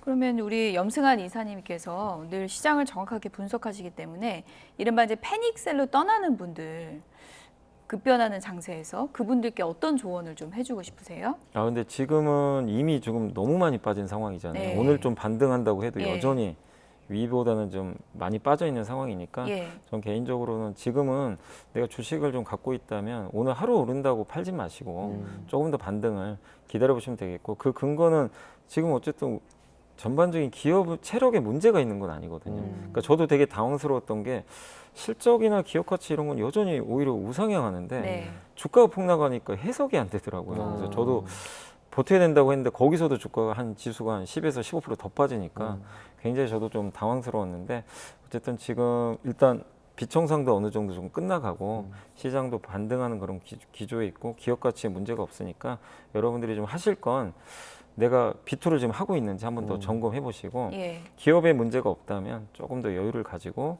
가져가시고 그 다음에 시간을 좀 분산하시면 좋을 것 같아요. 그리고 너무 한쪽에 집중 투자하지 마세요. 이번에 헤지펀드가 청산된 것도 예. 너무 AI 쪽에 그냥 다 집중된 거거든요. 그렇군요. 예, 그러니까 좀 내가 포트폴리오가 좀 분산이 안 돼 있으면 분산을 좀 하는 것도 좋은 방법인 것 같습니다. 흔히 말하는 반도체 관련한 뭐 펀더멘탈이라 그러죠. 예. 거기엔 문제가 없다 이렇게 네. 분석을 해주셨는데, 단일 종목 레버리지 이제 하시는 분들 있잖아요. 네. 그런 분들한테도 좀 할 수 있는 조언 같은 게 있을까요?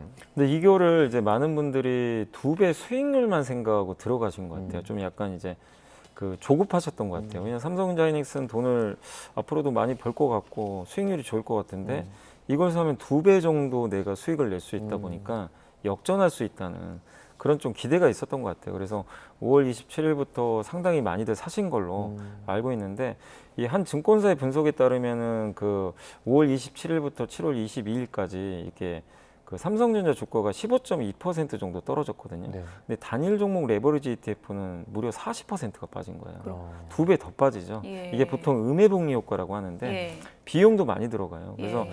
우리가 오를 땐 좋죠. 근데 이제 이렇게 빠지는 구간에선 정말 나중에 원금 회복하기가 쉽지 않고, 실제 삼성전자가 주가가 만약에 다시 옛날 고점을 가더라도요. 예. 단일 종목 레버리지 ETF는 원금 회복이 쉽지가 않아요. 그 밑에서 아마 움직일 가능성이 높기 때문에 그만큼 굉장히 위험한 상품이고, 그리고 정부에서도 얘기한 건 뭐냐면 이건 장기 투자하면 안 된다.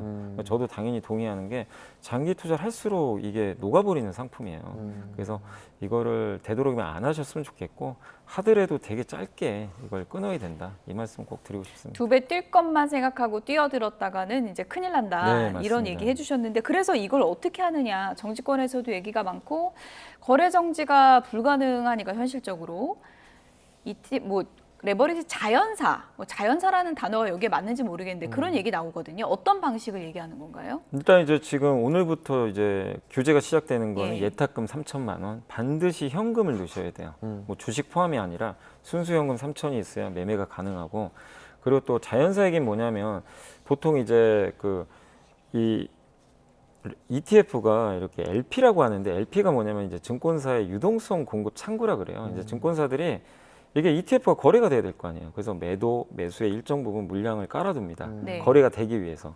근데 지금은 이 자연사는 뭐냐면은 한마디로 매수를 못하게 만드는 게 목적이거든요.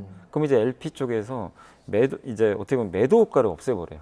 매도를 없앤다는 얘기는 뭐죠? 내가 이 ETF를 사고 싶은데 위에 물량이 없으면 못 사잖아요. 예. 그거고, 근데 또 파는 통로를 만들어 놔야 되니까 그렇죠. 매수 빠져나갈 수 효과는 있게 해주고. 받쳐줘요. 예. 근데 이제 위에 매도 효과를 없으면 내가 사고 싶어도 살 수 있는 물량이 없어요. 예. 근데 물론 이제 개인들끼리 사고 파는 건 어쩔 수 없지만 증권사가 하는 역할이 그거거든요. LP가. 근데 위에 매도 효과를 이제 점점 없애겠다는 거죠. 줄게 만들고 호가를 좀 넓게 만들고 막 이러면 결국엔 거래 유동성이 이제 떨어지거든요. 매수 유동성이. 그렇게 해서 서서히 어떻게 보면 좀 표현이 그러겠지만 말려 죽이겠다는 거죠. 아예 거래를 못 하게. 그게 지금 이제 자연사의 좀 의미라고 보시면 좋을 것 같습니다. 주식시장이 급등락하면서 변동성이 커지니까 오히려 조금 더 안전한 뭐 부동산으로 옮겨가자 이런 시선들도 있다 그래요. 네, 뭐 그런 이제 시선도 있지만 근데 아시겠지만 부동산은 지금 대출 규제가 또 심하기 때문에 그렇죠. 이걸 주식을 뭐 이렇게 팔아가지고 부동산으로 옮길 수 있는 그런 상황은 아니고 실제 그 주식시장에서 최근에 자금이 이탈한 건 맞아요. 예탁금이 지금 많이 줄어들었거든요. 고점 대비 한 30조 이상 나갔는데 네. 그게 뭐 부동산으로 갔다기보다는 그 CMA 계좌 여기 이제 잠시 이제 맡겨놓는 그런 이제 단기 어떤 이제 계좌인데 여기 계좌 수가 되게 많이 는 건 사실이에요. 그래서 그게 부동산으로 갔다기보다는 약간 대기 자금이 좀 움직일 수 있는 통로로 잠깐 이동했다. 근데 이 자금이 또 어디로 갈지는 좀 지켜봐야 되겠습니다. 네. 흐름을 좀 인내심을 갖고 지켜보고 그리고 투자는 좀 분산 투자로 하는 게 좋겠다. 오늘 말씀 좀 기억을 해야 될 것 같습니다. 염승한 LS증권 이사였습니다. 고맙습니다. 네, 고맙습니다.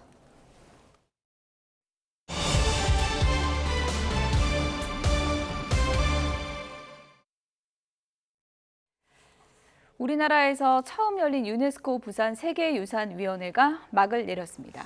회의 기간 우리나라의 갯벌이 세계 자연유산으로 확대 등재된 것을 비롯해서 각국의 문화 자연유산 25건이 세계유산으로 새롭게 이름을 올렸습니다. 박순표 기자입니다. 일본의 고대 수도 아스카 후지와라 유적입니다. 무덤의 형태와 보장품 등에서 고대부터 한반도와 교류한 흔적 등이 높이 평가돼 세계문화유산으로 등재됐습니다. This property bears an exceptional testimony to the important interchange of human values and to the formative processes of ancient capitals in East Asia. 부산 세계유산위원회를 통해 새로 등재된 세계유산은 모두 25건입니다. 일본 아스카 유적 외에도 중국의 징더전 수궁의 도자기 산업유적, 국립중앙박물관이 발굴에 참여한 몽골의 흉노 지배층 무덤군 등입니다. 특히 세계 자연유산인 우리나라의 갯벌은 지역이 확대 등재됐습니다. 지난 2021년 등재된 충남 서천과 전북 고창, 전남 광주 신안과 보성 순천 갯벌에 이어 충남 서산과 전남 광주 여수, 고흥과 무안 갯벌이 추가되고 경계도 훨씬 넓어졌습니다. We shall remain ever mindful that Gapal is not Korea's alone, but a sharing heritage of all humankind. We will contribute to safeguard its universal, our universal value, for the harmonious coexistence with the local communities and then transmit to future generations. 유네스코 사무총장을 비롯해 160여 개국에서 장관급 인사 25명 등 각국의 문화정책 책임자 3천여 명이 직결한 만큼 문화외교도 치열하게 펼쳐졌습니다. 일본 사도광산이 강제노동의 역사를 성실하게 알릴 것을 국제사회에 촉구했고 근대유산 가운데 처음으로 한국전쟁 당시 부산의 피난수도 유적을 2030년 세계유산으로 등재하기 위한 노력도 함께 이루어졌습니다. 부산은 6.25 전쟁의 포화 속에서 피란 수도가 되어 온 나라의 운명을 짊어졌고 국제 원조의 관문으로 전 세계의 손길을 받으며 나라의 성장과 번영의 토대를 다져온 곳입니다. 볼거리도 풍성했습니다. 위원회 기간 주최국 전시관인 대한민국관에는 다양한 전시와 공연으로 14만 명 가까운 방문객이 찾았습니다. 종묘와 불국사 등 우리나라의 세계유산 투어 프로그램과 청년 전문가 포럼 등 부대 행사 60여 건도 호평을 받았습니다. 다음 달 10일부터는 부산 세계도서관 정보대회도 열려 이번 여름 부산은 세계문화정보의 수도가 될 것으로 보입니다. YTN 박순표입니다. 오픈 AI의 챗 GPT에 이어서 엔트로픽의 인공지능 모델 클로드 역시 외부기관 시스템을 무단 해킹한 사실이 드러나 AI 보안에 비상이 걸렸습니다. 엔트로픽은 사이버 보안 평가 기록 전수조사를 통해 클로드가 외부기관 3곳의 시스템에 무단 접근한 사실을 확인했다고 밝혔습니다. 이번 사고는 협력사가 주관한 모의 해킹 평가 과정에서 인터넷망을 철저히 차단해야 하는 가상 환경 설정에 오류가 생기며 발생한 것으로 파악됐습니다. 가만히 서 있기만 해도 피부가 따가울 만큼 햇볕도 강하고 날이 무척 덥습니다. 현재 연일 40도를 웃돌고 있는 양산은 40.7도까지 치솟으면서 역대 2위를 보이고 있는데요. 앞으로 기온이 41도까지 오른다면 기상관측 이래 가장 더운 날이 되는 겁니다. 현재 이곳 서울은 31도 안팎을 보이며 찜통더위가 기승인데요. 제가 나와 있는 이곳 청계천에는 시민들이 시원한 물에 발을 담그며 이 더위를 조금이나마 식히고 있는 모습입니다. 현재 전국 대부분 지역에 폭염특보가 발효 중인 가운데 부산과 창원, 김해와 양산에는 폭염 중대경보가 발효 중입니다. 오늘도 생명을 위협하는 수준의 더위가 나타나고 있는데요. 앞으로 기온은 대구 36도, 부산과 김해는 39도까지 크게 치솟겠습니다. 서울은 34도까지 올라 어제보다 더 덥겠습니다. 주말에도 전국적으로 펄펄 끓겠고요. 다음 주 화요일에는 서울도 37도로 예보돼 수도권에서도 사람 체온을 웃도는 극한 더위가 예상됩니다. 연일 폭염의 기세가 강해지면서 온열 질환자가 늘어나고 있습니다. 한낮에는 야외 활동을 자제하고 물, 그늘, 휴식 이 세 가지를 꼭 기억해야겠습니다. 지금까지 청계천에서 YTN 원채영입니다. 네, 뉴스나우 오늘 순서는 여기서 마치겠습니다. 시청해주신 여러분 고맙습니다.